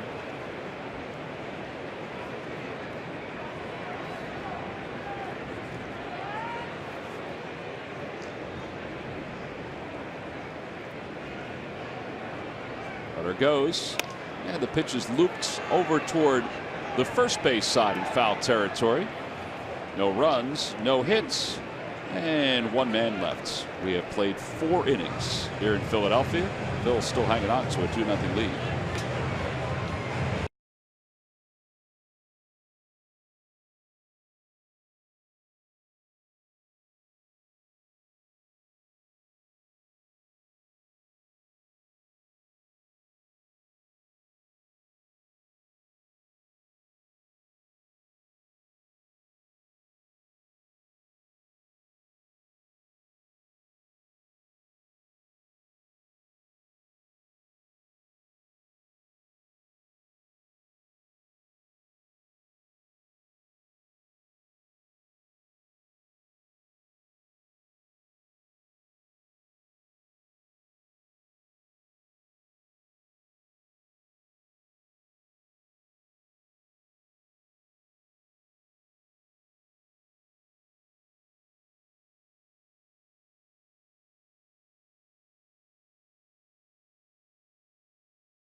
Turkey legs out at Bull's Barbecue.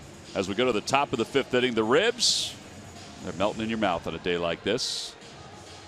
Time now for our Toyota Turning Point. And last inning, Jeremy Hellickson, after allowing the first 2 runners to get on, man, did he turn the tide of the inning. He sure did, and had to go through 4, 5, and 6 to do it. And Stanton, Ozuna, and Real Muto, just outstanding job of pitching. He is so competitive, believing in himself. That is your Toyota Turning Point. So now as we begin the top of the 5th inning, what's turned out to be a nice day here in Philadelphia, Jeremy Hellickson will face the bottom 3rd of the order, Boer, Echeverria, and Edinson Volquez.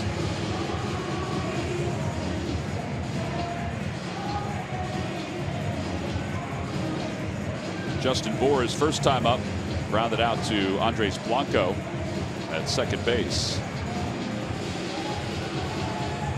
Coming into today's game, Hellickson was first in WHIP in the National League, 0.79. That's not going to change much today. Second in opponent's batting average, 169. He has allowed 3 hits so far. On base percentage for the opposition, he had the second best number for there. He was 5th in earned run average. And that will continue to be among the top pitchers in baseball. There you go. Fewest pitches per inning. That's been an important number too. And he's right around that today.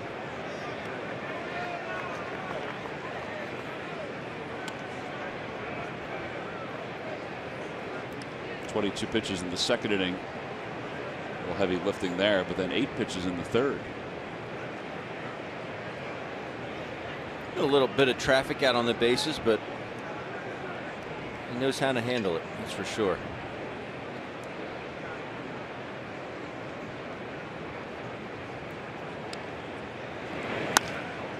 Andres Blanco again in shallow right. That Boer is retired for the second time by Blanco. Headed into extra innings and need a boost? Call WB Mason and order Green Mountain Coffee K-Cup pods. Great tasting coffee at amazingly low prices, delivered free the very same day when you order by 11:30. WB Mason knocks it out of the park. Who but WB Mason?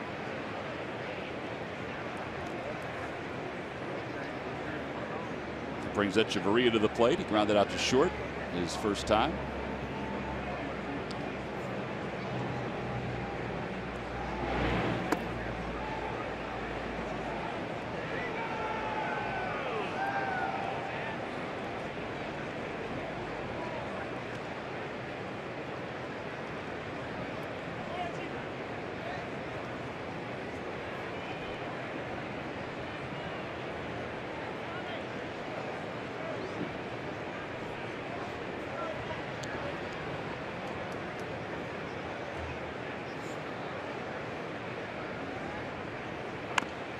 Check swing, foul ball, 1-1.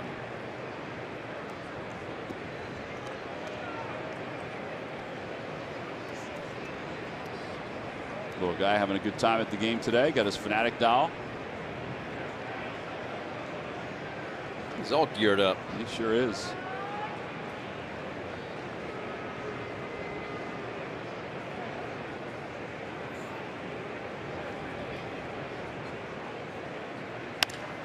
Freddie Galvis to his left in a few steps. Throws out Echeverria. 2 outs. We talk about Jeremy Hellickson and him using all his pitches and getting outs with all his pitches. That's the curveball. He only throws it 9.8% of the time. So if he throws 100 pitches, he's only throwing 10 a whole game. But he's able to get it out with it because it's really the last thing that these guys are looking for. This curveball. Is it a Sandy Koufax curveball? No. But it's a competitive pitch. It's in the strike zone. They have to swing at it. It's just that just using and believing in all your pitches. And that's continued to, I mean, Jeremy's been around for a while. Rookie of the year with the Tampa Bay Rays. But that has continued to evolve as he has evolved as a pitcher. As Volquez takes a healthy hack at that 1-0 pitch, it's 1-1.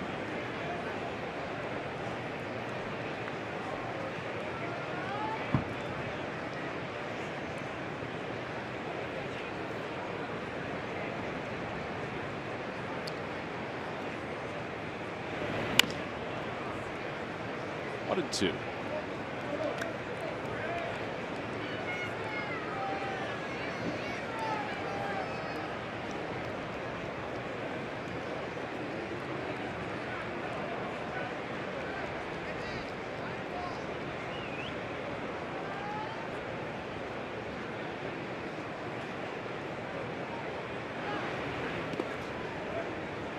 He tried to get him to go fishing after that curve, and he lays off. 2 balls, 2 strikes to Volquez.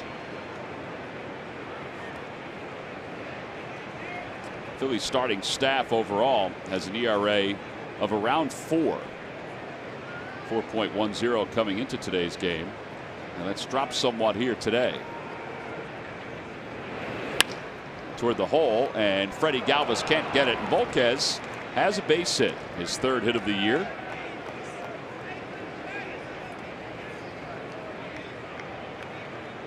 So a base runner for the Marlins. I don't know if you had some of Bull's barbecue on your fingers yesterday, but Ben had a little trouble after the game last night. The thermos. Uh-oh. My first reaction was, hope nobody's down there. Did you hit somebody? I did. That was my first concern because this Yeti weighs a lot. Yeah, and you've iced it from the start of the game and doesn't melt at all. So, and it's a weapon. I got a dent on the bottom, but I'm just glad it didn't hit anybody. It's like a public service announcement for Yeti. All you do is have a dent. Got it back. Whoa. There it comes. Didn't have a handle on it last night, did it? No, I put the handle back on today. Think that'll help it? Won't fall out the window? Keep a better hold on it.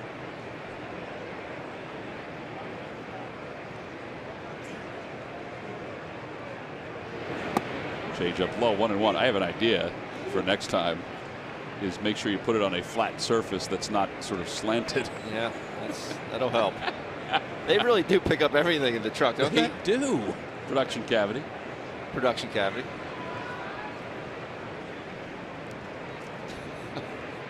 That would have really hurt. Line drive, base hit to left center field. So back-to-back hits with 2 outs. And that puts runners on first and second for Martin Prado.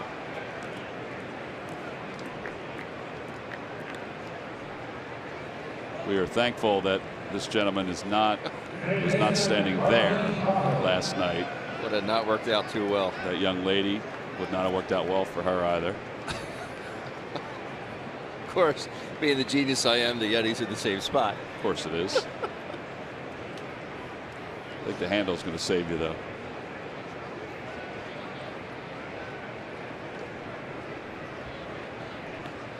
All right, now Hellickson's got to pitch again. He had 2 outs and Volquez had 2 strikes, but now first and second with 2 outs. And a fastball that runs a little low to Martin Prado. Not an easy customer to get out.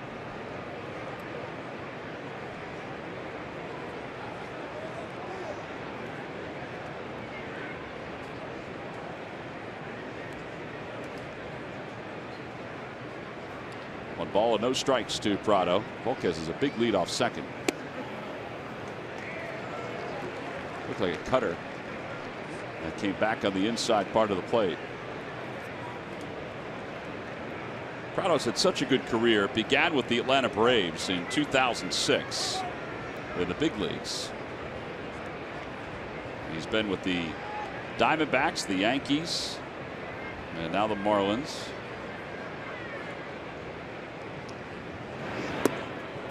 I think he's more of a National League player anyway because he can play so many positions. They don't need utility guys as often in the American League because of the DH. Don't have to worry about double switches or anything, although he is still an everyday player.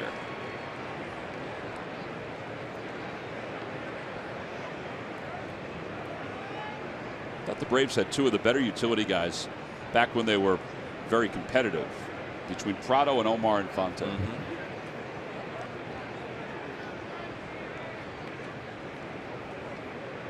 2-1.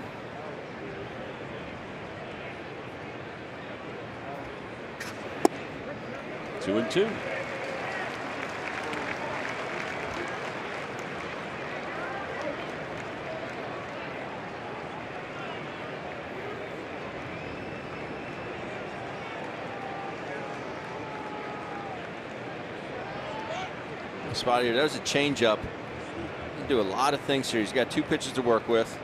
Obviously, you don't want Yelich coming up. The base is loaded, but they're going to make sure that they have the right one here. So Knapp goes out to talk to Hellickson. And probably going to beat you for power. It's going to be to his pull side. It's going to be to left field. Doesn't mean you can't get in on him. He did that to his first at bat. Jammed him with a fastball in.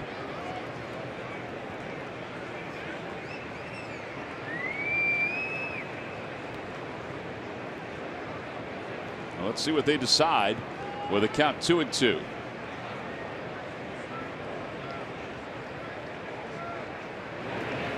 Changeup popped up. Knapp off with the mask behind home plate, and the inning is over.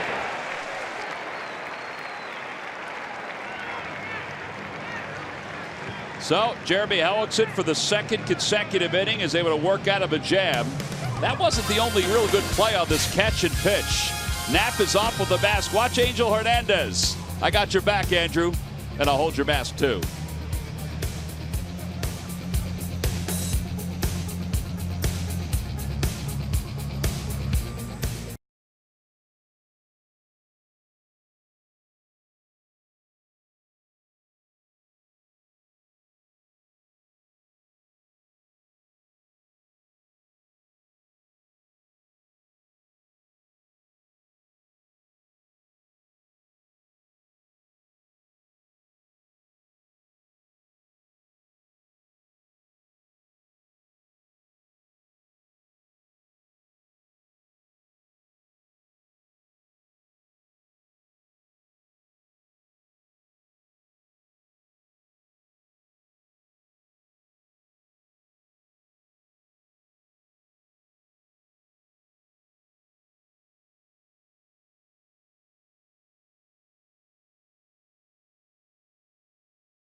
We take a peek at what happened yesterday in the Phil's minor leagues. Rhys Hoskins, we mentioned last night, hit his 5th home run. He's reached base safely in 18 straight. Reading defeated Harrisburg 4-2. Thomas Eshelman went 6 innings, but his first professional hit was a 3-run home run. Clearwater defeated Tampa, and Lakewood split with Del Marva. Ranger Suarez 9 strikeouts over 7 innings in Game 2 in that 5-0 win. Jojo Romero pitched well in Game 1, 6 1/3, 1 earned run. Today, Lehigh Valley leads Columbus 7-4. That game's in the 9th inning. Hoskins hit another home run. That's number 6 for him. He's hit in 8 straight. Now he's reached base safely in 19 straight. Nothing new there, right? Wow. Another homer. Daniel Nava hits one in the air to left center field. That's well hit. Ozuna going back toward the track over his shoulder. Makes an awkward catch. Volquez is thinking, couldn't you have gotten there a little quicker? But even the way he grabbed it, I don't know how he didn't get dizzy. Kids at home, that is not recommended. Over his shoulder and backwards. He got under it, but with his number still facing the infield. Not exactly textbook. Nope. But it's an out, and here's Freddie Galvis.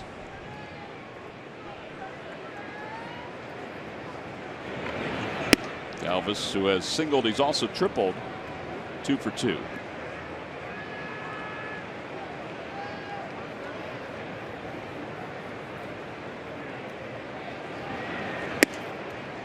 Two balls and no strikes.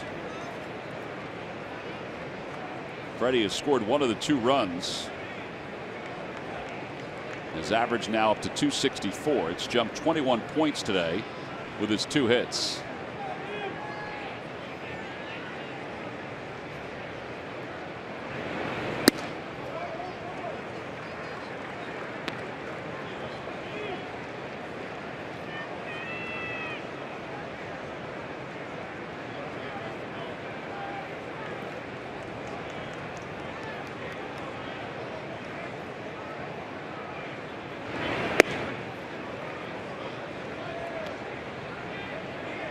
The good hitters count here.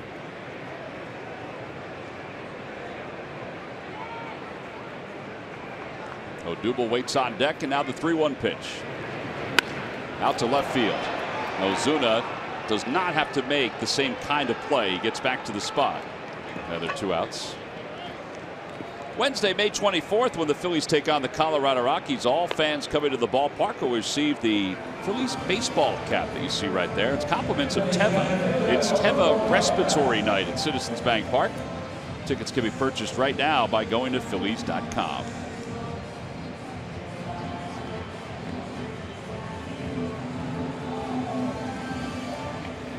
Odubel, fielder's choice his first time up. He grounded out in the 3rd and got an RBI.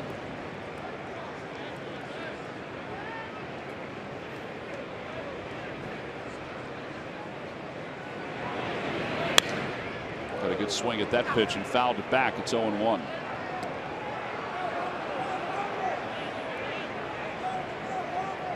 That young fan enjoying the day at the ballpark with his Fanatic hat on, his dangle hat.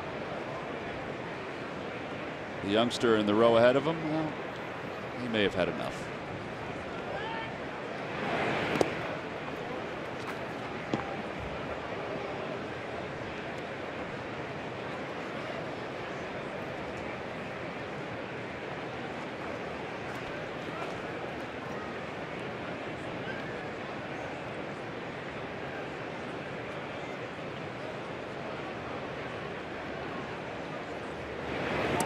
Out in front of an off-speed pitch, and it's 1-2. Really has been his best pitch today. The command of the fastball isn't there, but the command of that changeup has been there.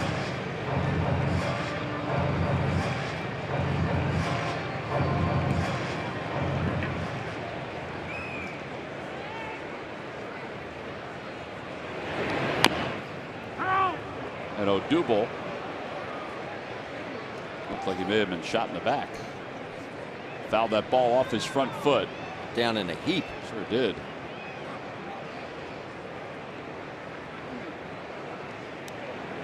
He's got the toe protector. I think he hit it right off of there. Right off the top. I think that pad would have helped more.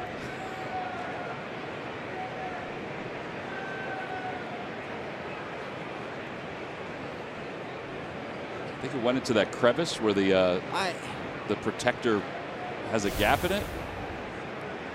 Scott Sheridan's out there. Take much of a gap. No, it doesn't.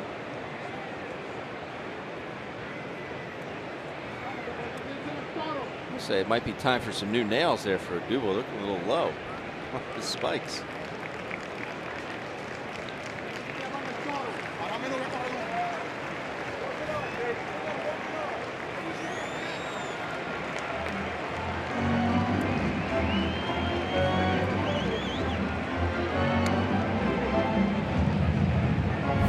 Take a peek one more time. Out of the inside. No, look right off the top. I think you're right. I think right off the top.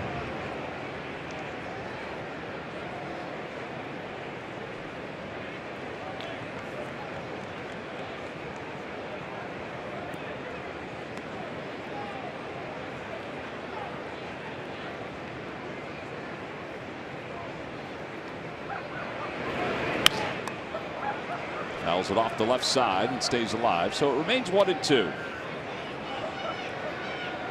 Phillies have 2 runs today on 4 hits. We mentioned during this winning streak they're averaging over 5 runs per game. Yesterday they were fueled by 3 home runs, which gives them 22 now on the season.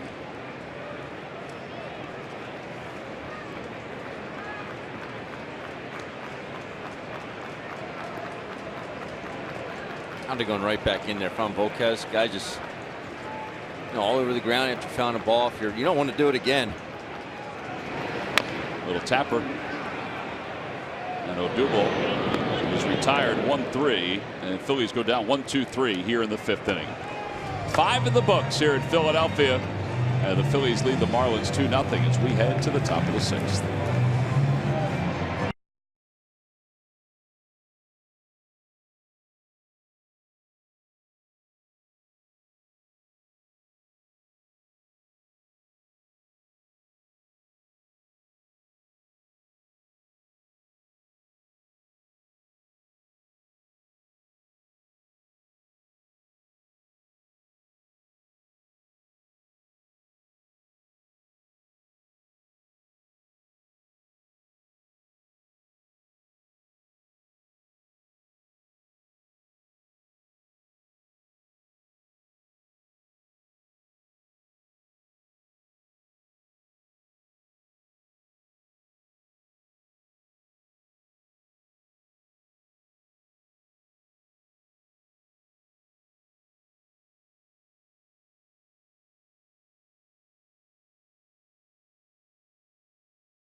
team.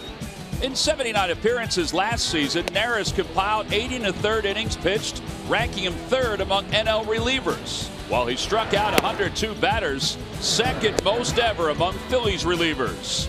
Neris has kept it rolling into this season, taking the mound and taking down hitters. The strikeouts have started piling up once again. He earned his first save of the season in a series win against the Mets. And it's brought to you by Independence Blue Cross. Live fearless. Phillies maybe will go to Hector Neris at some point in this ball game if they keep with this lead. They lead it 2-0 as Christian Yelich leads off the top of the 6th inning, takes a strike from Jeremy Hellickson. And it's 0-1. Yelich is 1 for 2. He's grounded out and he's singled today.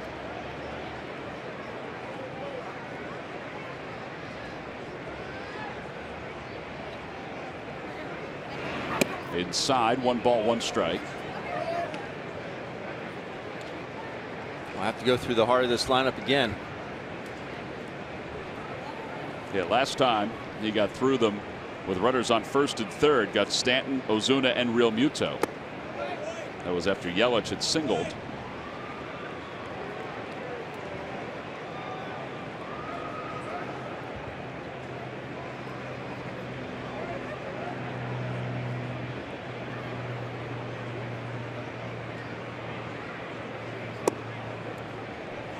Well, he tried to go back to that same spot where he threw the first pitch, and it missed. So now it's 3-1 to Yelich.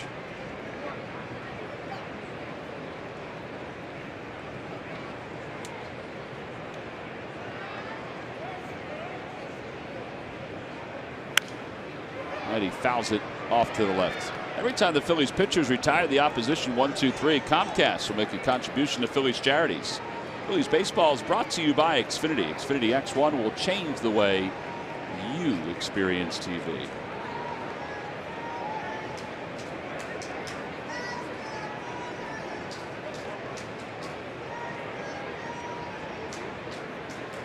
Ground ball right side. Stassi stays down on it.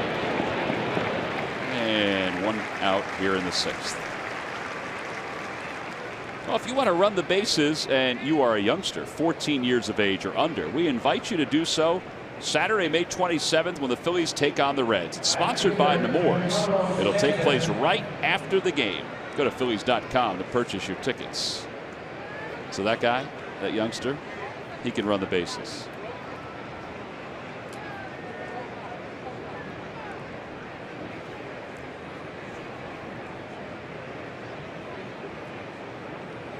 Stanton is 0 for 2. He has flied out and he has struck out. Swings the first pitch. See, that's a good pitch to hit right there for Giancarlo Stanton. But he's kind of indecisive because the first at bat, as I talked about, he got jammed. Next at bat, he struck out on a changeup way out in front. That pitch at 90, a good fastball to hit, was up. It was in the middle. But because his timing is so off, couldn't barrel it.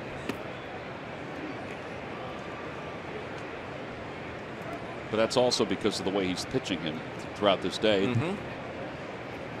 And honestly, you don't expect a ball in the middle of the plate off Jeremy Hellickson. A liner to left field. That'll be a base hit for Stanton. So he's on his way to second base as Nava's throw goes into the cutoff man or over his head. So a 1-out double. And Stanton with his first hit in the series. And Marcell Ozuna is coming up. Change up. See where Knapp's glove is. His mitt. Saying a very good low ball hitter. It was a strike, but it was a low strike. Looks like he's trimmed down a little bit. It does. I mean, I don't think he ever needed to trim down, but he looks like he is thinner than last year. So there's more muscle on top of the muscle? I think so.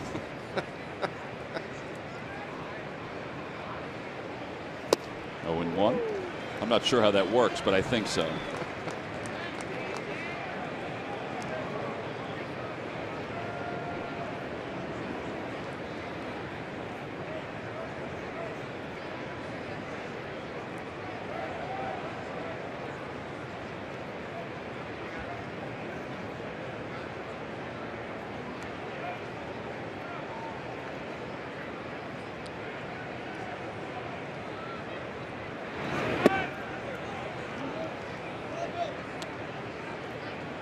87 pitches for Hellickson with 1 out here in the 6th.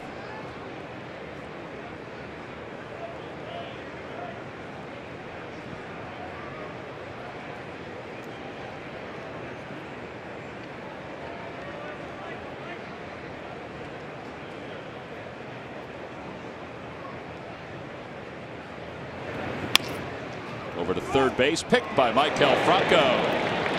2 outs. A little in between hop, and he was able to grab it on the backhand. And JT Realmuto is coming up. In between hop, but he goes to get it on the short hop. Play last night, I think, off the bat of Bohr was excellent, but this one right there at the top.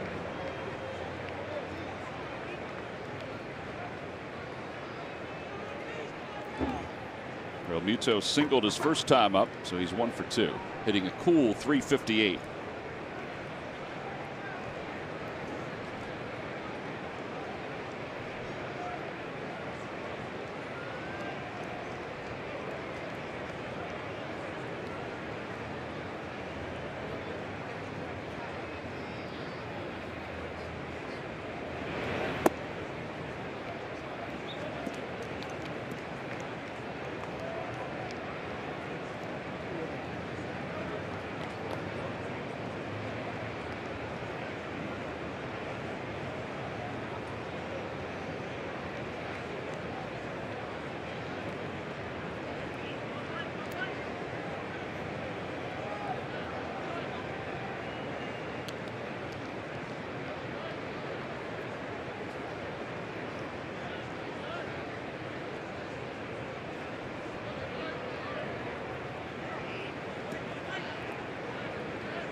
One ball and 1 strike.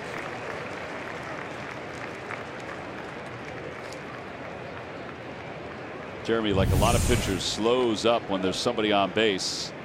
It's kind of like his tactic to keep the hitter off balance.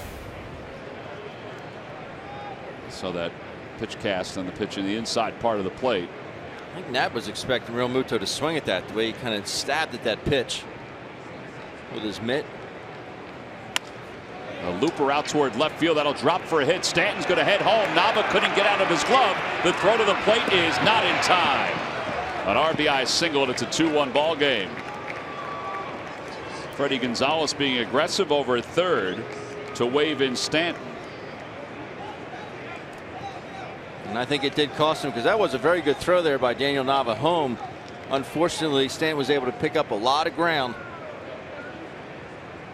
with the bobble. So Daniel just cannot get it out of his glove.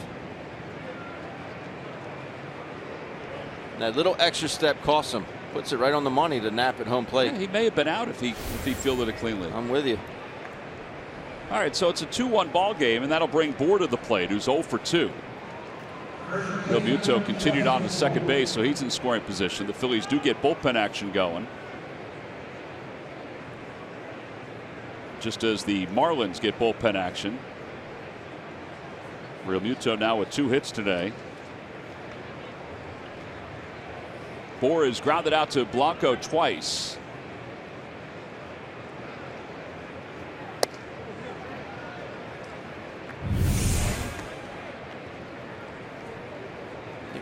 I mean, he's before third base here is Stanton. Oh, with those strides, you're right. He got about 3 steps while Daniel was struggling to get the ball into his hand to throw.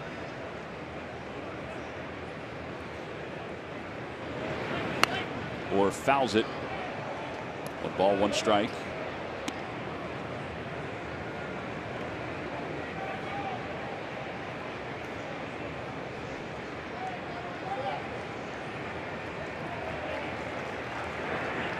Luis Garcia starts to warm up in the bullpen.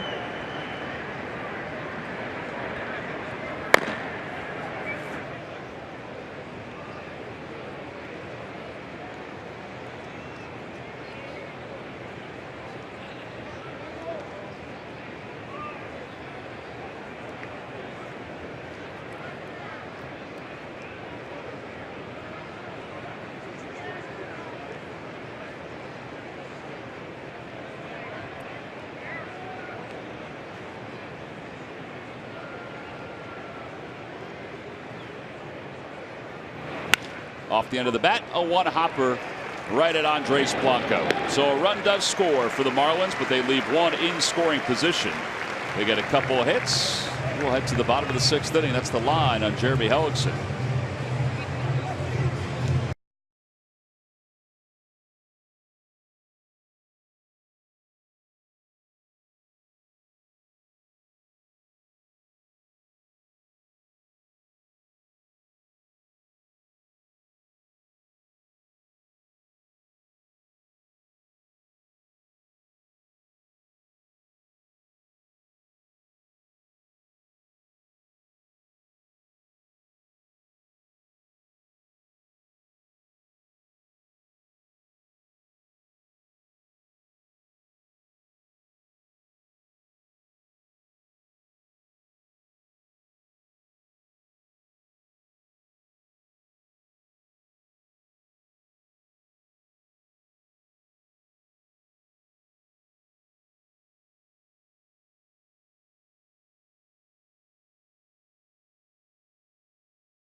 It's time now for our State Farm combo.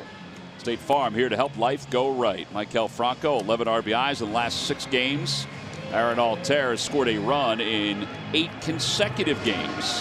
That is a pretty good combo. Altair off today. You may see him as a pinch hitter as the day moves on. Maikel Franco will stroll to the plate here at the bottom of the 6th inning. Get a few right here, boys.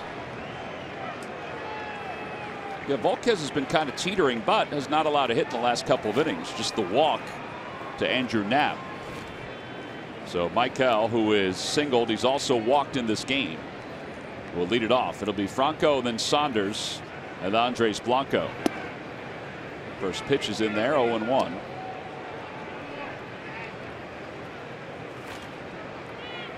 Amazing how different teams have different scouting reports. Seen the Marlins.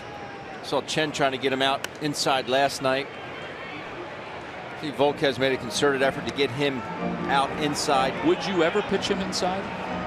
Maybe early in the count, maybe, but not later on. Just to show me pitch. But until he consistently beats me to the right side, and you see different teams approach that differently. Some teams just stay completely away from him. If they go away there with the count 0-2, try to get him to go after it. 1 ball, 2 strikes. First pitch there was in for a strike, though, to Maikel. Chen last night, bases loaded, tries to sneak a fastball in there. Didn't get it in there. Maikel made him pay.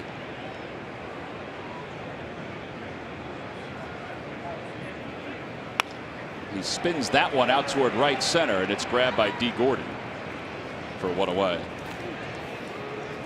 Phillies baseball is brought to you by your Delaware Valley Honda dealers. Hurry to your local Del Val Honda dealer. Visit DelValHondaDealers.com. And by McDonald's. Now at McDonald's, an ice cold delicious soft drink is only $1. I'm loving it. Saunders is grounded out and he's lined out. Bullpen action. The lefty Garcia, who we saw last night, and the righty Phelps. Ramos now starts to throw in the bullpen for the Phils.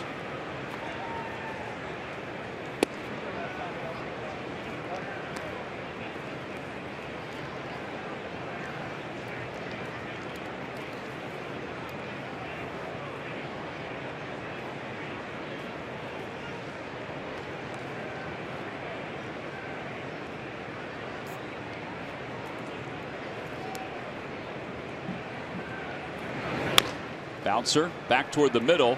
Gordon gets it on the bare hand, but he wouldn't have had a play anyway. Saunders with a base hit his second hit of this series. What a great game we play. Last at bat, he hits a ball literally 400 feet on a line, literally. And Yelich makes a great play right to Toyota sign in center field. This one's a 42 hopper up the middle. No man's land. E. Gordon can't make a play. And that one is the one that goes down for a hit. Ben, it all evens out. Still don't think so, huh? No. I respectfully disagree with you, Tom. Here's Blanco, who is 0 for 1. You still looking for some hits to even it out? Always. Always looking.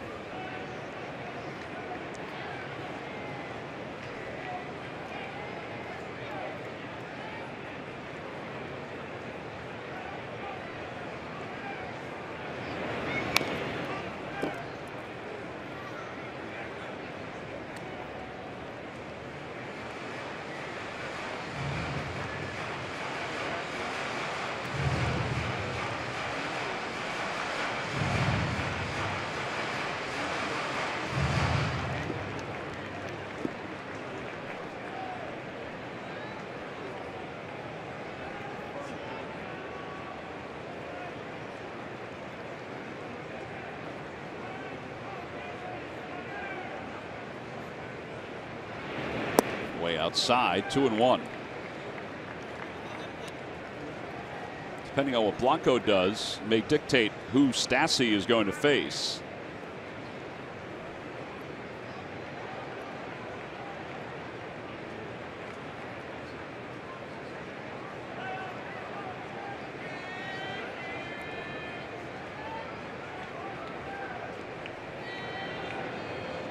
Little toss over to first, and Saunders is back.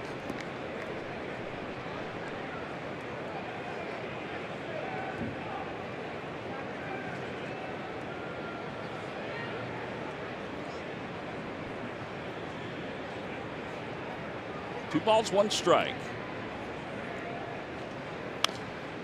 2-2 as he fouls it off. It's all part of being a manager. You have lefty on deck. So if I bring the lefty, who are the Phillies? Are they going to let Stassi hit, or are they going to counter with maybe an Aaron Altair? And then after Aaron Altair, you have Andrew Knapp, switch hitter. And if it gets even deeper, Hellickson might pinch hit for Jeremy. It's all part of the trickle-down theory where you just have to continuously think ahead if you're the skipper.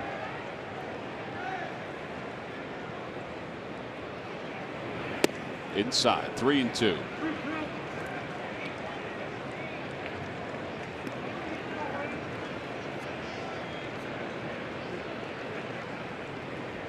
Ten three-ball counts. He's probably feeling fortunate that he's only trailing 2-1. And that he's still out there in the 6th inning. Yeah, and only thrown 101 pitches. Saunders does not go. Pitch is lined to right field. Stanton goes back and makes the catch. He'll fire to first base, and Saunders is back. And Stassi is coming up.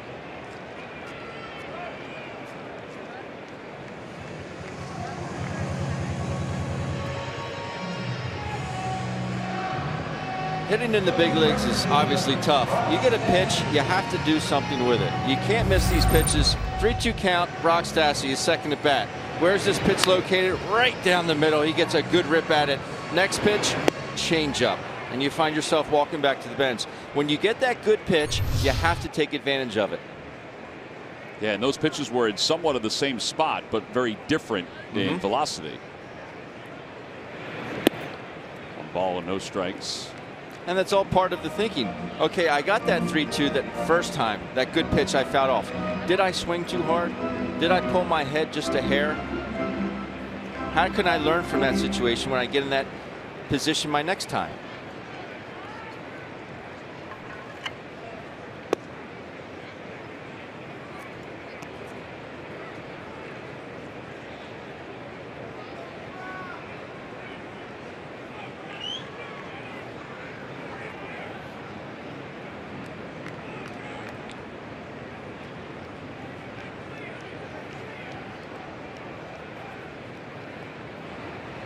That one's pulled down the right field line, going to the corner. Saunders is heading toward third base. He's going to be waved home by Samuel. D. Gordon's throw to the plate is not in time. He got his hand in. And Real Muto immediately looks to the dugout as the Phils have tacked on a run for the moment on top 3-1. Angel Hernandez was right on this. He sure was, right on top of it. Look at Knapp. Knapp's telling him where to go. Missed him there. Wow. Oh, man. What a call by Angel Hernandez. What a slide by Saunders. The swim move got him. Well, he missed him right there, and his hand is in. So they are not going to review this, and the Phils have a 3-1 lead thanks to the RBI from Brock Stassi. They'll give him a triple on it. It's his first in his big league career. And that's going to the well one too many times for Edinson Volquez. He thought he could sneak another changeup in there. Brock changing his approach right there, staying on it, staying through it. Good piece of hitting there. Well, Don Mattingly out to the mound, and I think that's going to be it for Edinson Volquez. Well, here's that last pitch Ben was talking about. Went back to that changeup, 83 miles an hour. That in a much better location to hit. That swing is on plane and through the zone. So a pitching change after the Phils tack on one more run here in the bottom of the 6th inning.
Quiz answer. All right, Ben, here we go. Who was the first Marlins reliever ever to have 100 or more strikeouts in one season?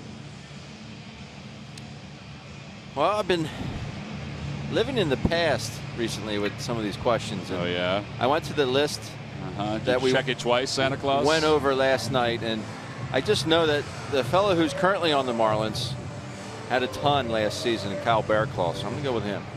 Kyle Bearclaw is correct. Log back on to Phillies.com to find out if you're the winner of Phillies prize pack.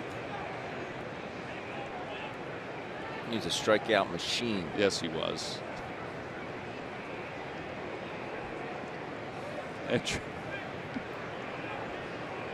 Andrew Knapp has singled and he's walked as Garcia delivers a strike, and it's 0-1. We saw him last night at an ERA of 2.45.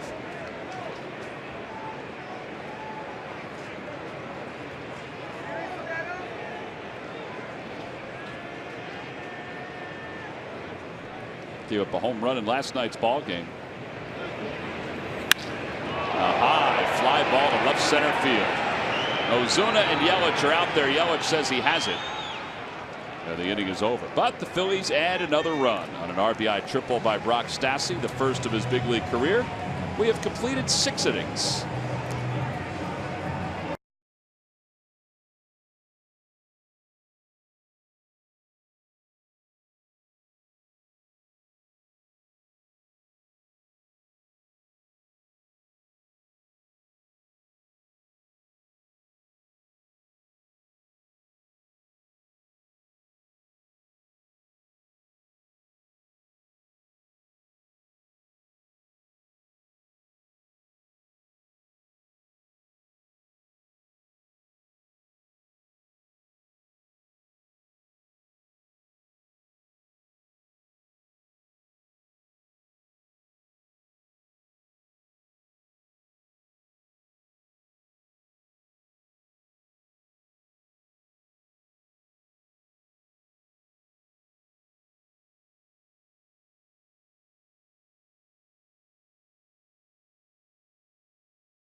Time now for your Delaware Valley Honda dealers game summary. The Phillies just tacked on another run, so they have single runs in the first, third, and sixth. Brock Stassi's triple, first of his career, has given them a 3-1 lead. Jeremy Hellickson went 6 innings today, 7 hits, 1 earned run, no walks and a strikeout. And now, as part of a double switch, Cesar Hernandez will take over at second base. And Adebray Ramos will take over on the mounds. Ramos 5.40 ERA. He'll face Echeverria. Then Dietrich is out of the on-deck circle.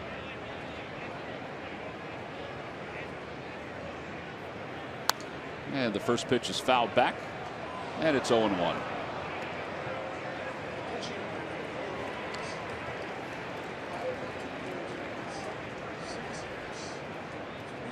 There's Dietrich.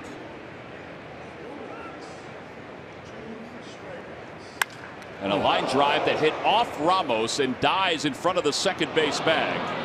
And it will be a base hit for Echeverria.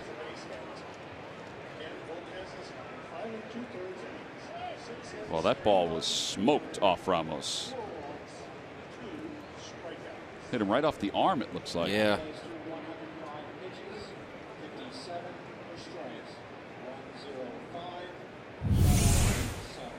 That ball was scolded. Yep. I mean scolded. He's showing Sean Ficasny, the athletic trainer, where it hit. Oh, you hear it. I was hoping it was the leg. I was too. Or his left arm. The outside of his elbow. For a ball to be hit that hard, and that ball would not have reached the outfield. Means that hit him pretty squarely.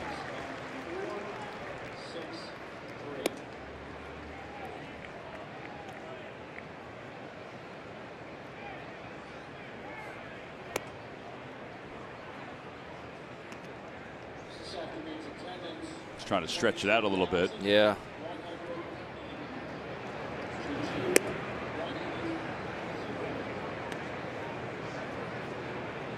The fact that he's throwing more than a couple of pitches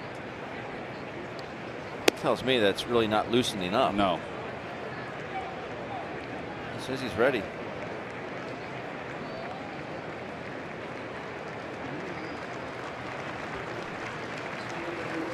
But Sean comes out and Freddie says, "Yeah, it hit you right there," and he like touches it.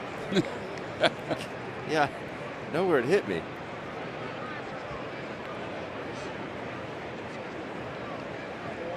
All right, so Dietrich will be the pinch hitter, and Pete Buchanan is coming back out. And they're going to take Ramos out and bring in Joely Rodriguez. Well, Ramos isn't happy about it. He wanted to stay in, but they're going lefty on lefty here, and you got Gordon up next. So pitching change here at Citizens Bank Park. Rodriguez was ready anyway. And the Marlins have a base runner. We'll be back with Joely Rodriguez right after this.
Top of the 7th inning, a pitching change. Bob McClure talking to Ramos. And Ramos says he's okay. They make a change because the lefty Derek Dietrich was introduced. And Joely Rodriguez is on to face him. Derek Dietrich made a change himself. He had a white bat when he was going up to face Ramos and goes back and gets a black bat to face Joely. I swung the same bat from both sides. So obviously he is a different bat for against righties or lefties. Well, the runner at first base, Rodriguez's first pitch. And it hits him right in the arm guard. And that'll put runners on first and second.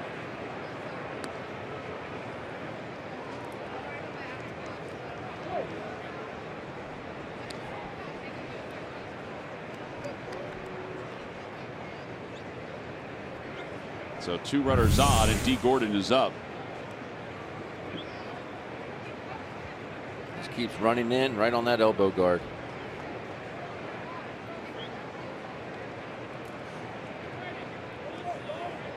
That's why they wear them. Well, he's at first, runner at second. D. Gordon, I would think, is up there to bunt. And here comes Bob McClure. Marlins have not lacked for base runners here this afternoon. No.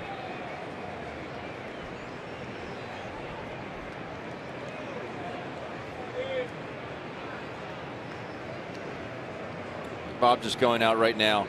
Make sure you get an out. 3-1 ball game. I know the tying run, if he gets it down cleanly, will be on second base. But you have to make sure you get an out. Don't get too carried away and have this lead to a big inning.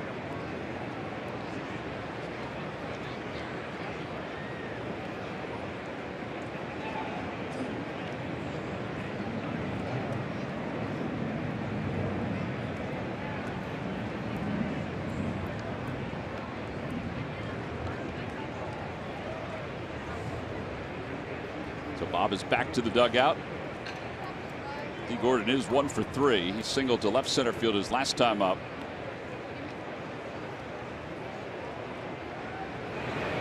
And he bunts toward third. It spins foul. 0-1.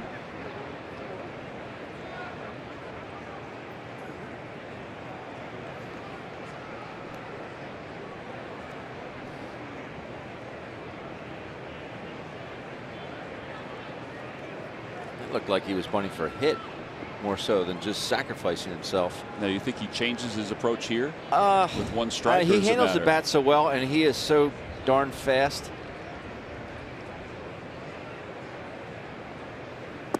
Lays off 1-1. I mean, he's late to square around right there, so.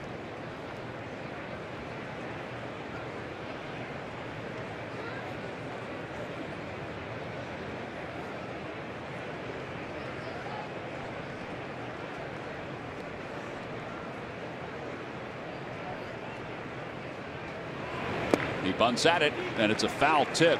1-2. Kind of a nasty pitch there. It sure was. Ball just keeps going away from him.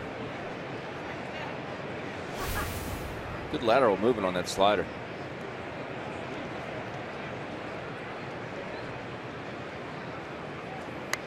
Fights it off over the head of Prado in the on-deck circle. He was not standing that way when the ball was coming at him.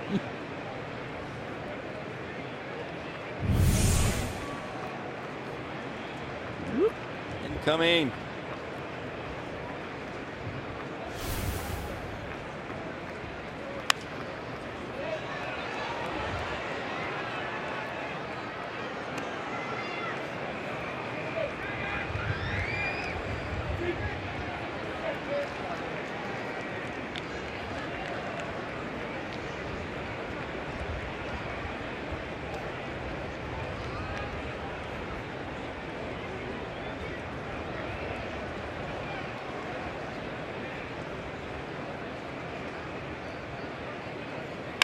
Tapper out to shortstop. They might be able to turn 2. There's 1. And Gordon's just too fast.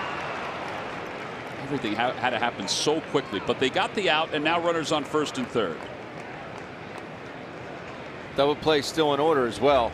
That ball just not hit hard enough. No. For the 6-4-3. Pete Mackanin now coming out, and it looks like they're going to get Neshek to face Prado. Gordon just slapping at it. They did everything right. It was good all the way around. What do you think, Tom? 97% of all the players in the league, that's a double play? Seriously, I mean, would think so. That was very efficient turn on their part. Pat Neshek is coming in. Another pitching change. So he's up 3-1.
Quarters and the Parkway, plus live reactions as the first picks are made. Stream Draft Central on the go with the NBC Sports app and CSNPhilly.com. Some folks probably taking in today's game and then heading over to watch the NFL draft in person. Now, what's turned out to be a very nice day here in Philadelphia. Phillies changed their pitchers again. Marlins have runners on first and third. And Pat Neshek will take over. Neshek takes over for Joely Rodriguez. This is the 9th game for Neshek. And Prado takes strike 1, 0-1.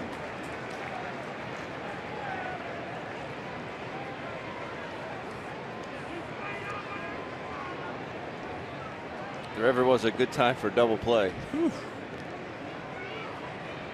That is the truth.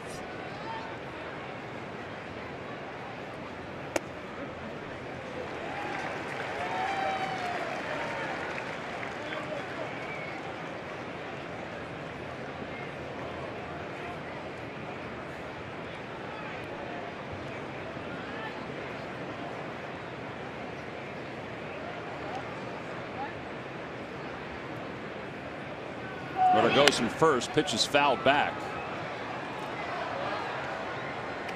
And it remains 0-2. Internet was getting up to throw that ball to second. I would have hoped that he was going to eat that. Yeah, because you have good speed over at third base too. Yeah, there's just no way you're going to throw out D. Gordon with that jump that he just had. He was off to the races.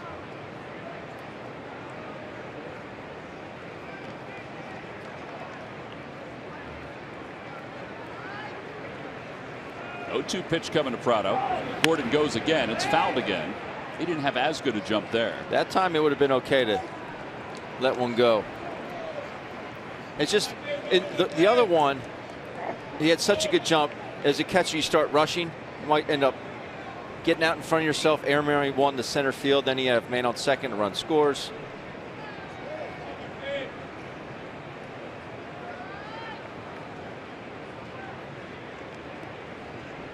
I don't like the pitch out here in this situation because I know it sounds silly, but I don't like to pitch out here because of his speed. It really doesn't you no good because D. He Gordon still has the advantage. Exactly. He can outrun a baseball. 0-2 pitch. Outside, 1-2.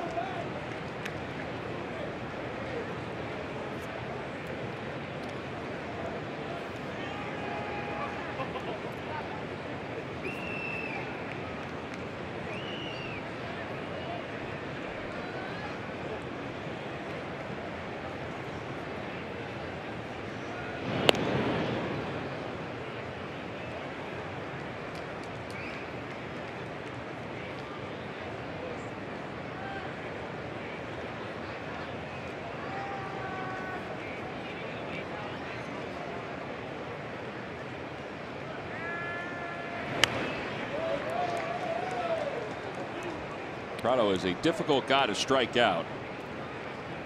He has 2 hits in this series and 7 ABs. They struck him out in his first at bat yesterday.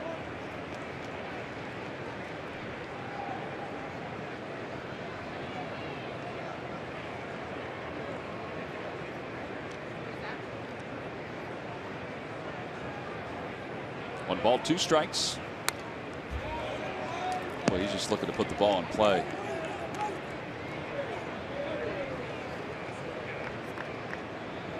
Risky pitch here, but I'd love to see a front door slider. Risky so it doesn't back up? Yeah, risky so it just doesn't. If you don't start it in far enough, it might end up in the middle of the plate. But if you do, if you're all able to start that off his hip and bring it back inside corner.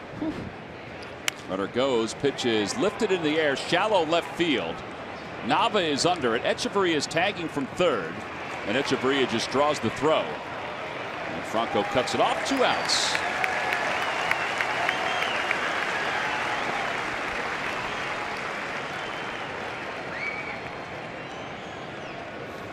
All right, let's watch this pitch sequence. A lot of pitches. There sure were.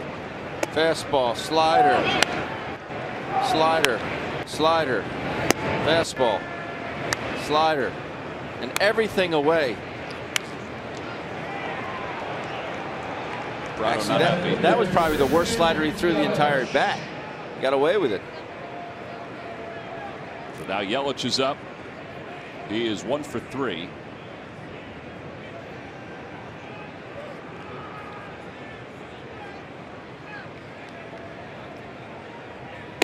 Fastball, and it's 0-1. 91 on that one.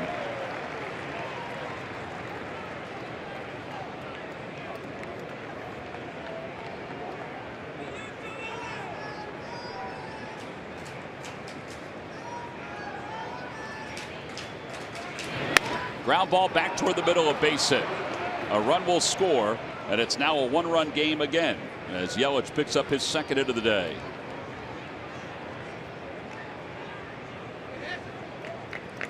So an RBI single as Echeverria scores.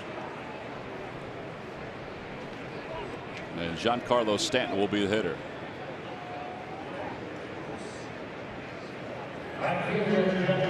That run is charged to Ramos.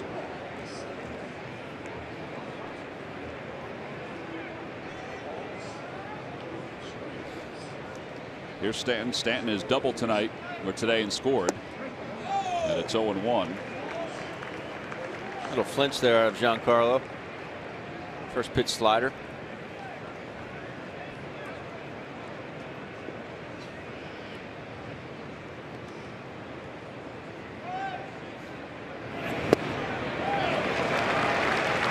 Almost looked like he was waiting for the slider again and got a fastball. Yeah, really tardy. 0-2.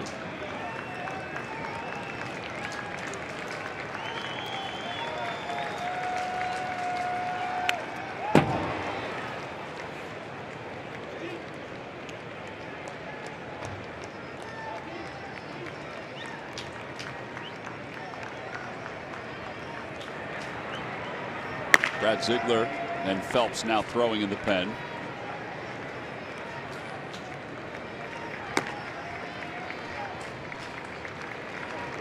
Oh, 2 pitch. Got him. Neshek. Little celebration after that. A run does score, 2 hits for the Marlins, but they leave the tying run in scoring position.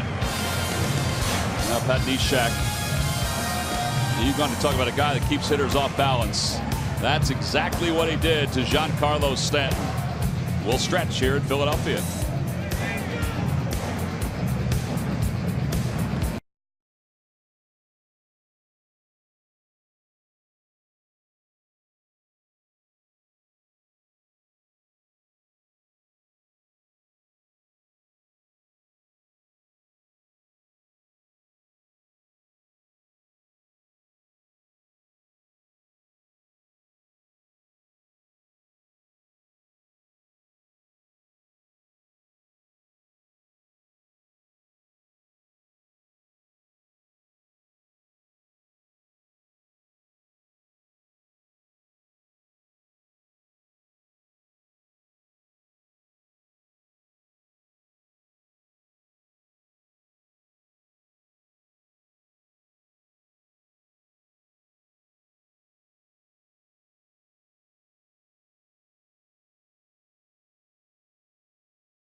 Try to win their 6th consecutive game and sweep out this homestand. Saturday, May 6th, which is the next homestand. The Phillies take on the Nationals to begin a 3-game series. And on the second game, it's the Fanatic About Reading Night, sponsored by Comcast here at the ballpark. A free Fanatic children's book for kids 14 and under. Get your tickets now by going to Phillies.com. So as we go to the bottom of the 7th inning, David Phelps will take over. Phelps in his 10th game and an ERA of 7.36. He is 2-2. Hard throwing right-hander. And he will face Cesar Hernandez, who came on as part of a double switch. Cesar batting for the first time in this game. Who said you were getting a day off? And Cesar enjoyed the first couple hours of the day off. A little vitamin D. Had a good homestand though. 7 for 17 on the homestand. Inside.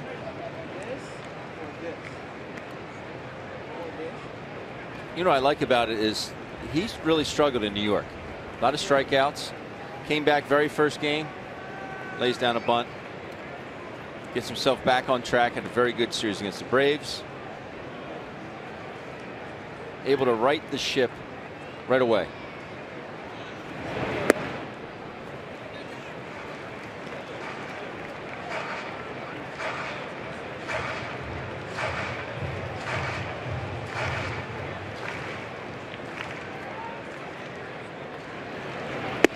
On the outside corner, 3-1 to Hernandez. Hernandez, Nava, and Galvis are the scheduled hitters for the Phils.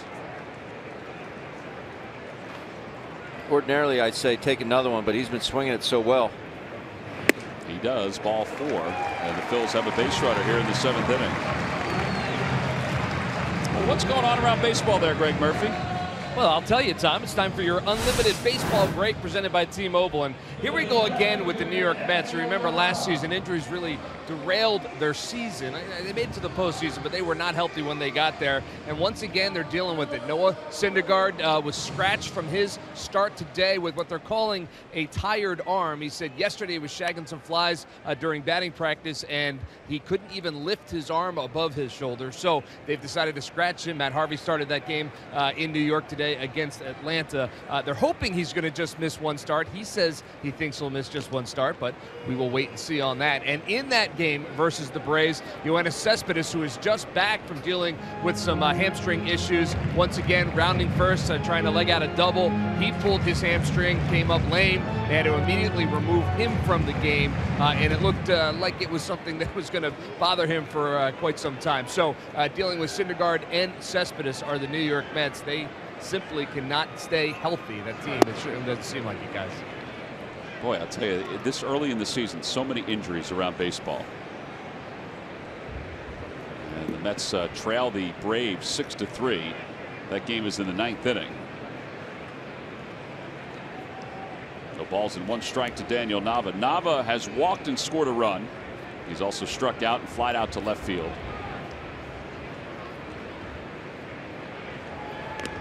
And a throw over to first base to keep Hernandez there. It's a lot of injuries, but it's a lot of injuries to big name guys.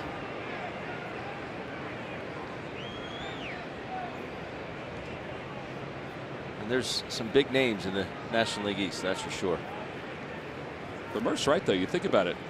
DeGrom, Gesellman, they've skipped a start for him. 0-1 pitch outside, 1 ball, 1 strike.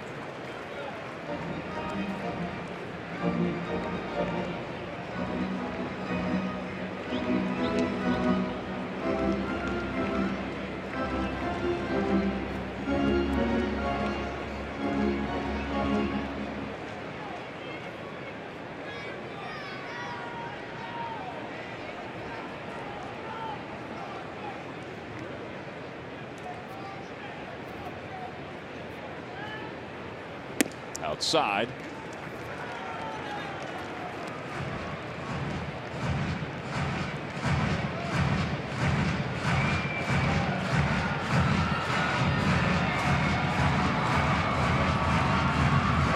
Phillies got an insurance run in the 6th inning. The Marlins scored a run in the 7th inning. Now the Phils are looking for even some more insurance.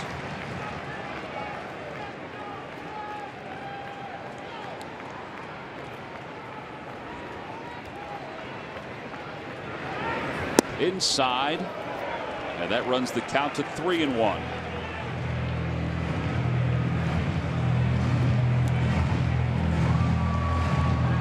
Freddie Galvis has had a good day. He's on deck.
Phelps throws over. Hernandez had a real short lead over at first.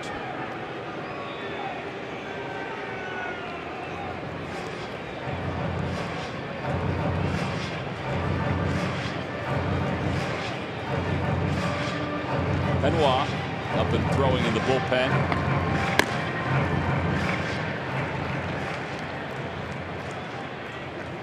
Three balls, 2 strikes, runner at first.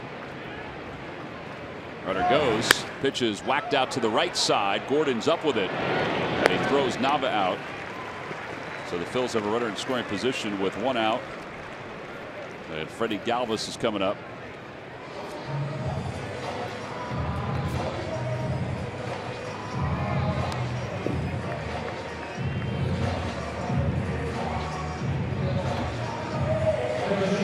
Galvis singled his first time up, then tripled and scored in the 3rd inning. Cincinnati now 7 for 18 on this homestand.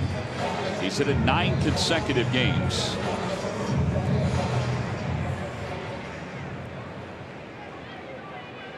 Phillies have only had 3 at-bats with runners in scoring position. They're 0 for 3 here today.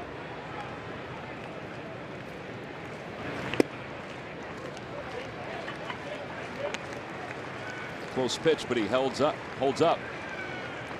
There you see what we were just talking about. Marlins have had a lot of opportunities with runners in scoring position. Phillies were able last inning to get a big 2-out knock by Brock Stassi. Triple to score Saunders all the way from first base. 1 ball, no strikes to Galvis. 2-0.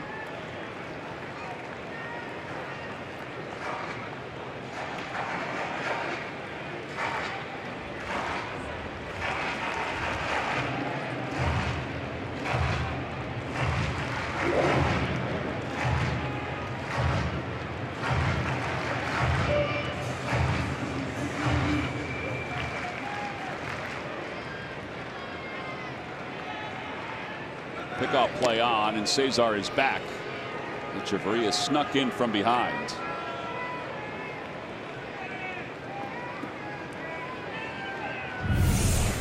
Quick move.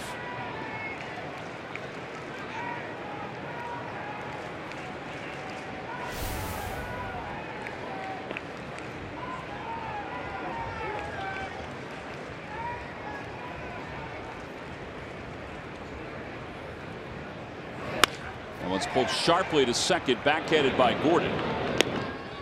So 2 away. Hit some rockets at D. Gordon today, haven't the Phillies? Man. And he's made all the plays. Odubel Herrera is now up with the runner at third.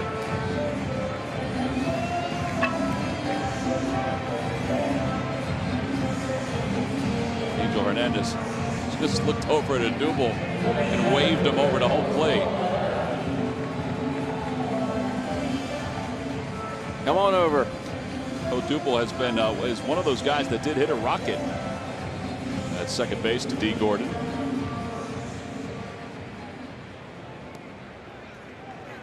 So Cesar's at third.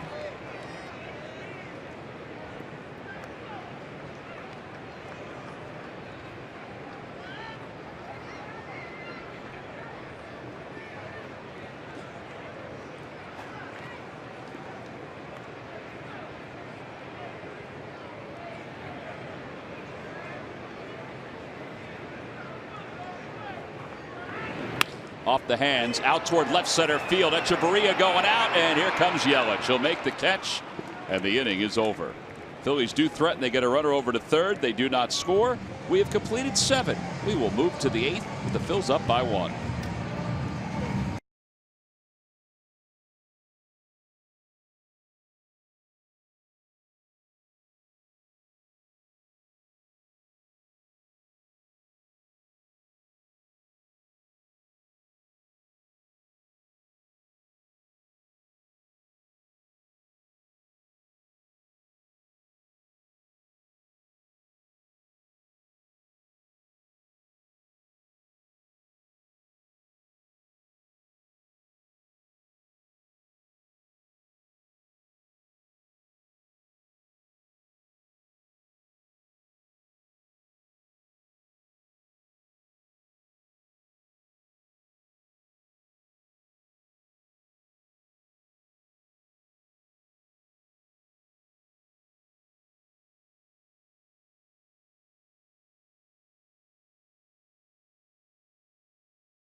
Nissan. ShopChooseNissan.com. By Jefferson Health. Call 800-JEFF now or visit jefferson.edu. and by your local Chevrolet dealers. Now the Fanatic just finished up his dance out of the dugout. The Phils lead it by 1, 3-2.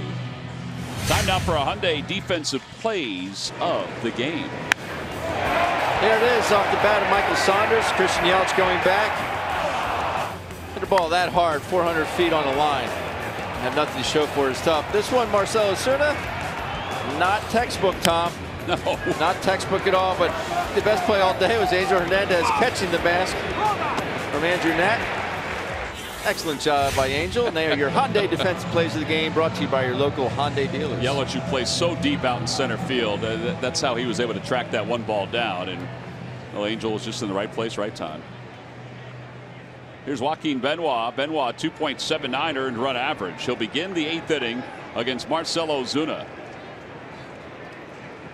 Ozuna is 0 for 3. He's flied out, popped out, grounded out.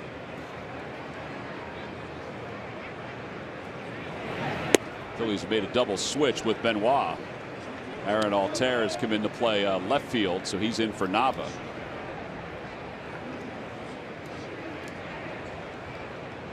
Altair's batting 6th in the lineup now. 0-2. Over the last 6 games, including today, Tom, the Philly starters just 8 walks and 36 in the 3rd innings. That's great. So it's just a little over 4.5 walks, and and 4 of those were by Aaron Nola. 4 of those in one game. The relievers just 4 walks in the last 16 and 2/3 innings. So just 1 walk every a little over 4.5 innings for the starters. 0-2 pitch coming to Ozuna. Got him. A high fastball. Well, it's so important for the starters to have a lower walk total, but even, I mean, I don't know, it might even be more important for the relievers just not to give out free passes, particularly in these close games. Exactly. Late in ball games, you don't want to put anybody on. It's just some high cheddar right by Joaquin. Realmuto is 2 for 3. RBI single his last time up.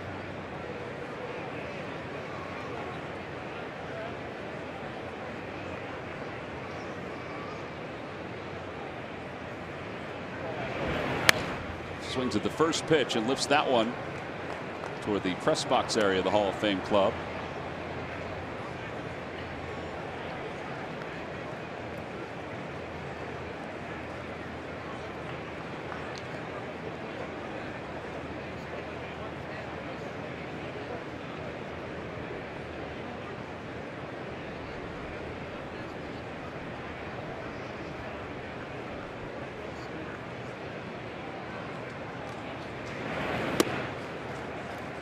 Upstairs, 1 ball, 1 strike.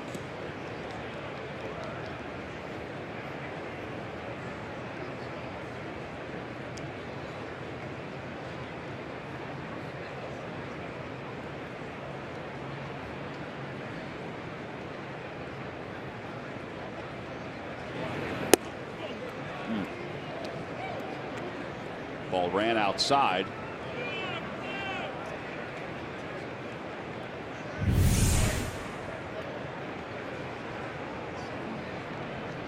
Turned out to be a strike. Benoit's reaction. Got him out front, and it's 2-2.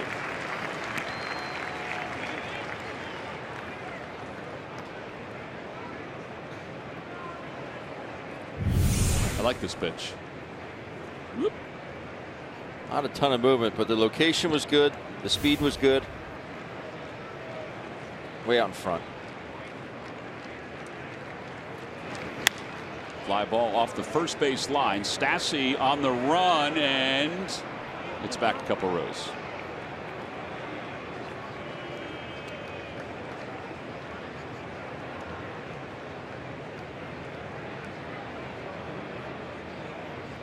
Two balls, 2 strikes.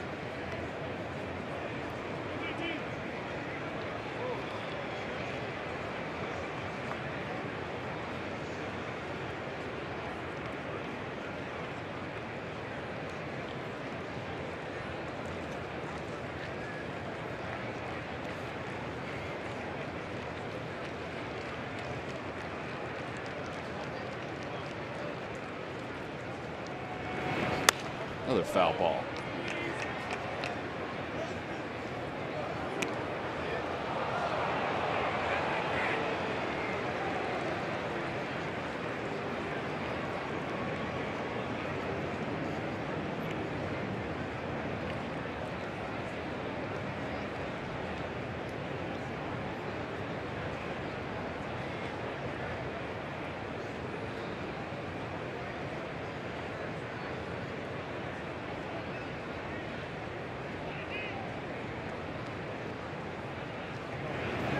Got him way out in front. Change up. Yep. He got back in the count because of the changeup, and he finished off Real Muto because of the changeup. 5 strikeouts today for Phillies pitching. Not looking for this one. See that grip? Just good all the way around. The arm speed. Benoit excited. Man's been around for a long time. Still competitive. And now Bohr is up 0 for 3. Takes upstairs. 1 ball, no strikes.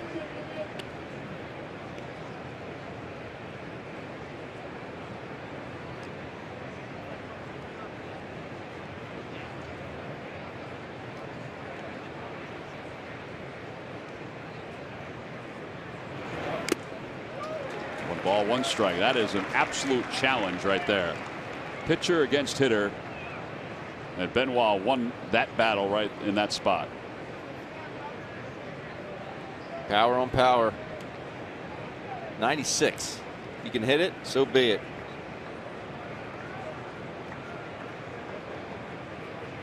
See it again.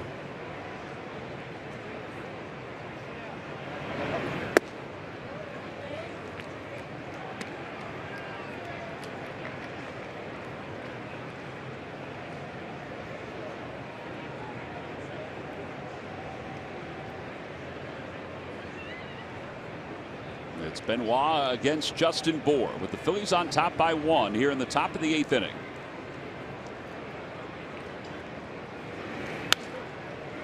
Two and two. All heaters. Bohr upset with himself. He missed that one. What's the hitter thinking here, though? Is he thinking he's got to throw him a changeup or something soft? You'd have to think that, but he would have thrown it by now. Although it'd be hard not to throw that changeup after when he threw Real Muto. I don't care if you're sitting on or not. He's been throwing 96. The one to Real Muto was 85. It's a perfect differential.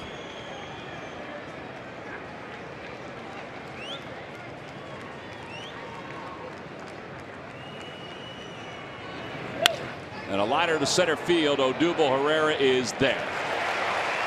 A 1-2-3 8th inning for Joaquin Benoit. 7.5 in the books. The Phils holding on to a 1-run lead.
the very near future. A $100 package includes 4 tickets, 4 Hatfield hot dogs, and 4 Coca-Colas. Available for select weekend dates through the season.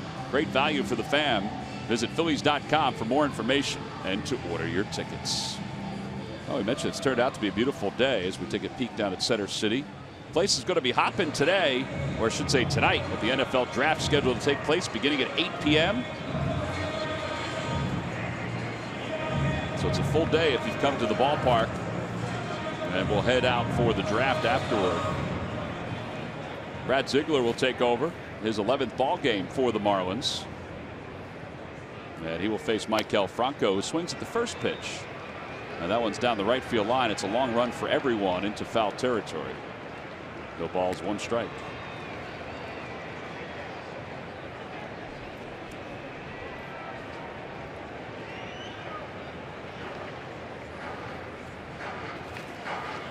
Edinson Volquez started today's game for the Marlins and went 5 2/3. He walked 4. Meanwhile, Jeremy Hellickson went the first 6 for the Phillies. Phils gave him an early lead. They tacked on. They added an insurance run. 1 ball and 1 strike to Franco.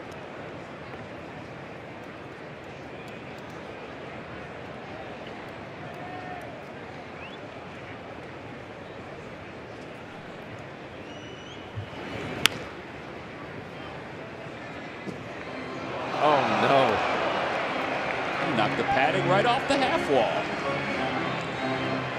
as the ball was handled by the ball girl. I don't think anybody saw it. It's now how we write it up. Yeah.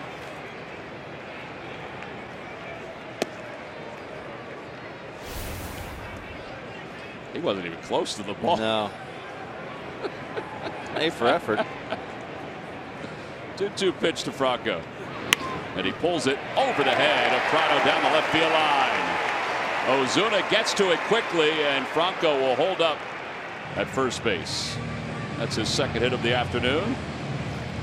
It's another perfect example of why hitters hit with their hands. I don't care if your body gets out in front. You keep your hands back. Those are your weapons. Watch his hands. He gets out in front just a hair, but those hands stay back. He stays through it. Still hits a bullet to left field. It's better if it comes off when he's running. Yes, it is.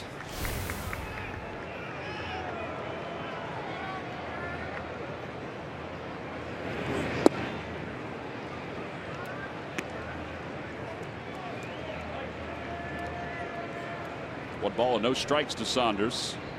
Saunders has singled today. He's 1 for 3.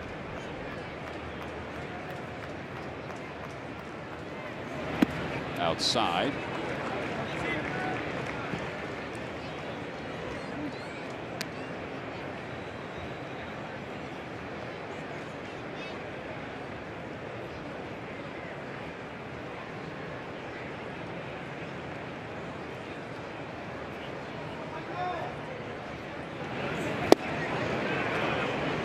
Pitch just disappears from Ziegler.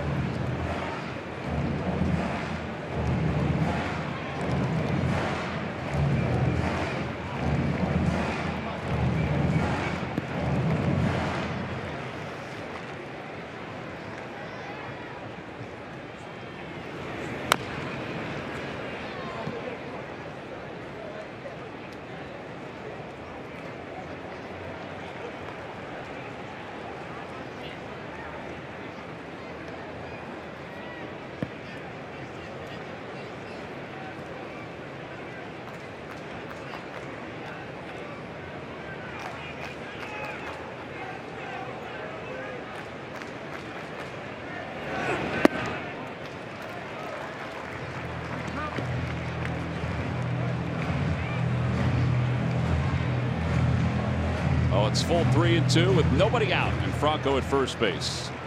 Last night the Phils were looking for some insurance runs and Saunders provided it with a 2-run bomb. This one he pulls softly to second base. Gordon's up with it, flips to second for 1. They won't turn 2. 4-6 on the putout.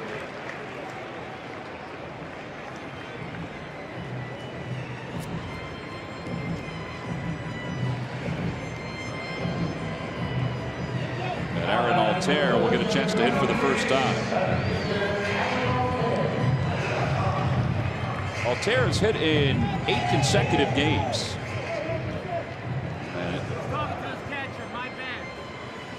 Angel Hernandez just told Pete Mackanin, it's my bad, I was talking to the catcher. And Don Mattingly, I think, wants to request a crew chief review. Now they have to say what they're requesting. Is it the slide at second base, or is it the fact that they feel like Saunders is out at first base? Sorry, Larry. I didn't think either, but we'll try to guess along with the Marlins. Did Franco veer away? Boy, I don't know. I don't think he's way away, but I don't think that impacted the play. And they've decided that it did not. Definitely wasn't within arm's length. It was definitely not within an arm's length. Maybe it was go-go gadget.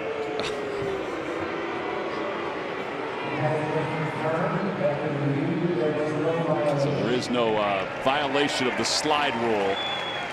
Now, that's a crew chief review.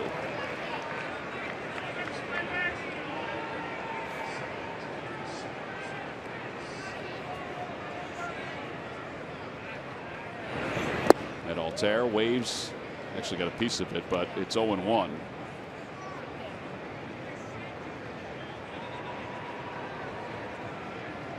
Franco was out by so wide a margin that part of me thinks he was trying to just get out of the way of the throw, but then started angling toward Gordon.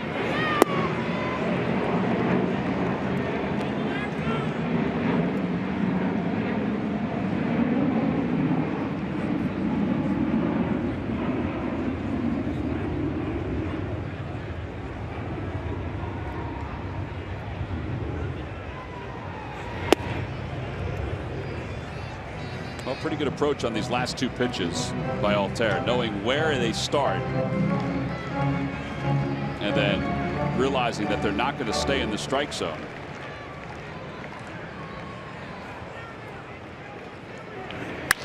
Over to shortstop, that might be 2. Tough to double up Altair, but it was hit so hard. It's a 6-4-3 double play. No runs, 1 hit, and nobody left. We have played 8 on to the 9th inning. The Phils with a 1-run lead.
Marlins when this one is said and done, guys. Well, off to the West Coast for the Phils for the first time.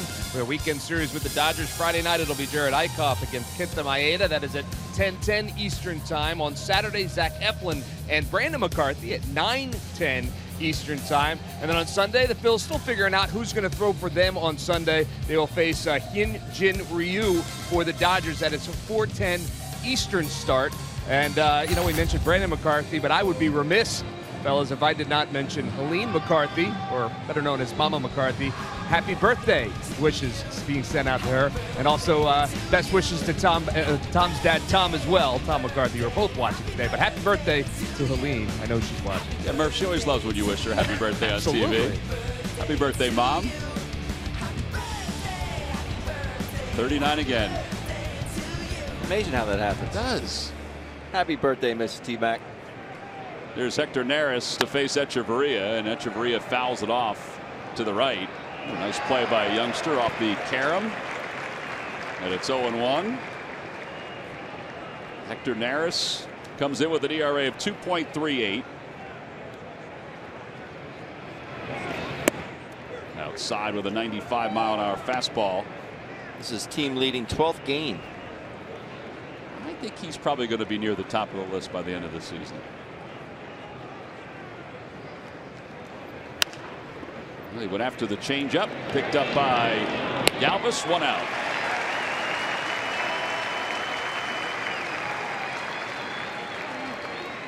And now Ichiro Suzuki and his fluorescent green spikes will pinch hit.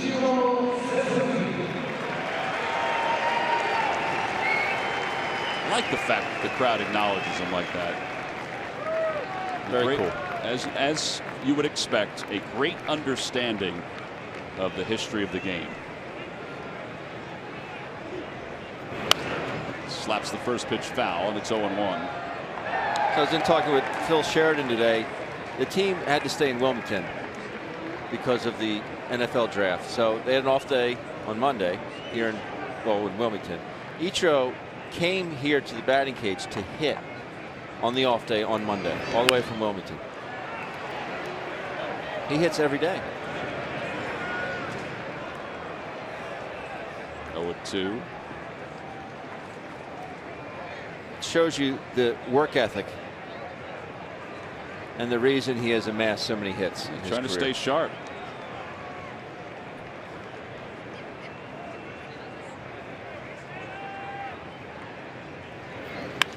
Punches it to shallow left field, and Altair says he has it, and there are 2 outs.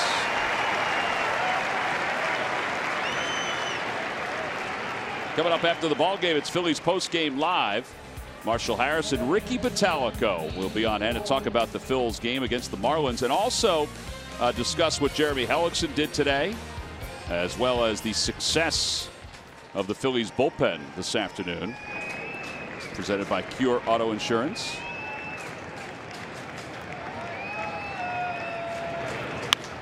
D. Gordon in the air to center field.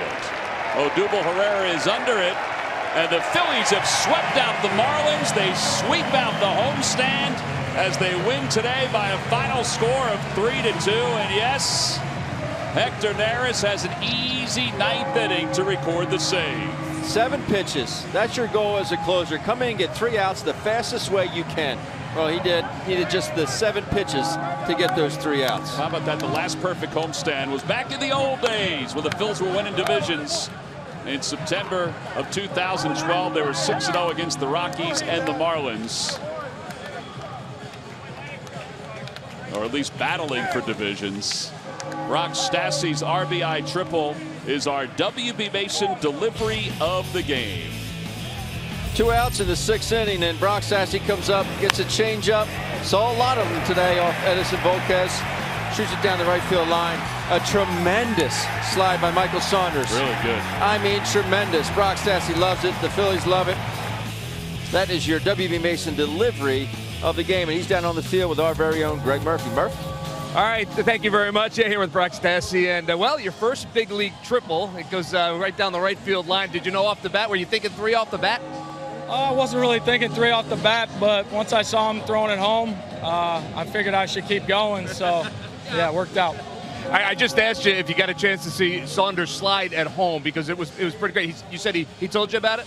Yeah, I didn't see it. I couldn't tell from my angle, but I heard I got the replay from him, so I thanked him for that one.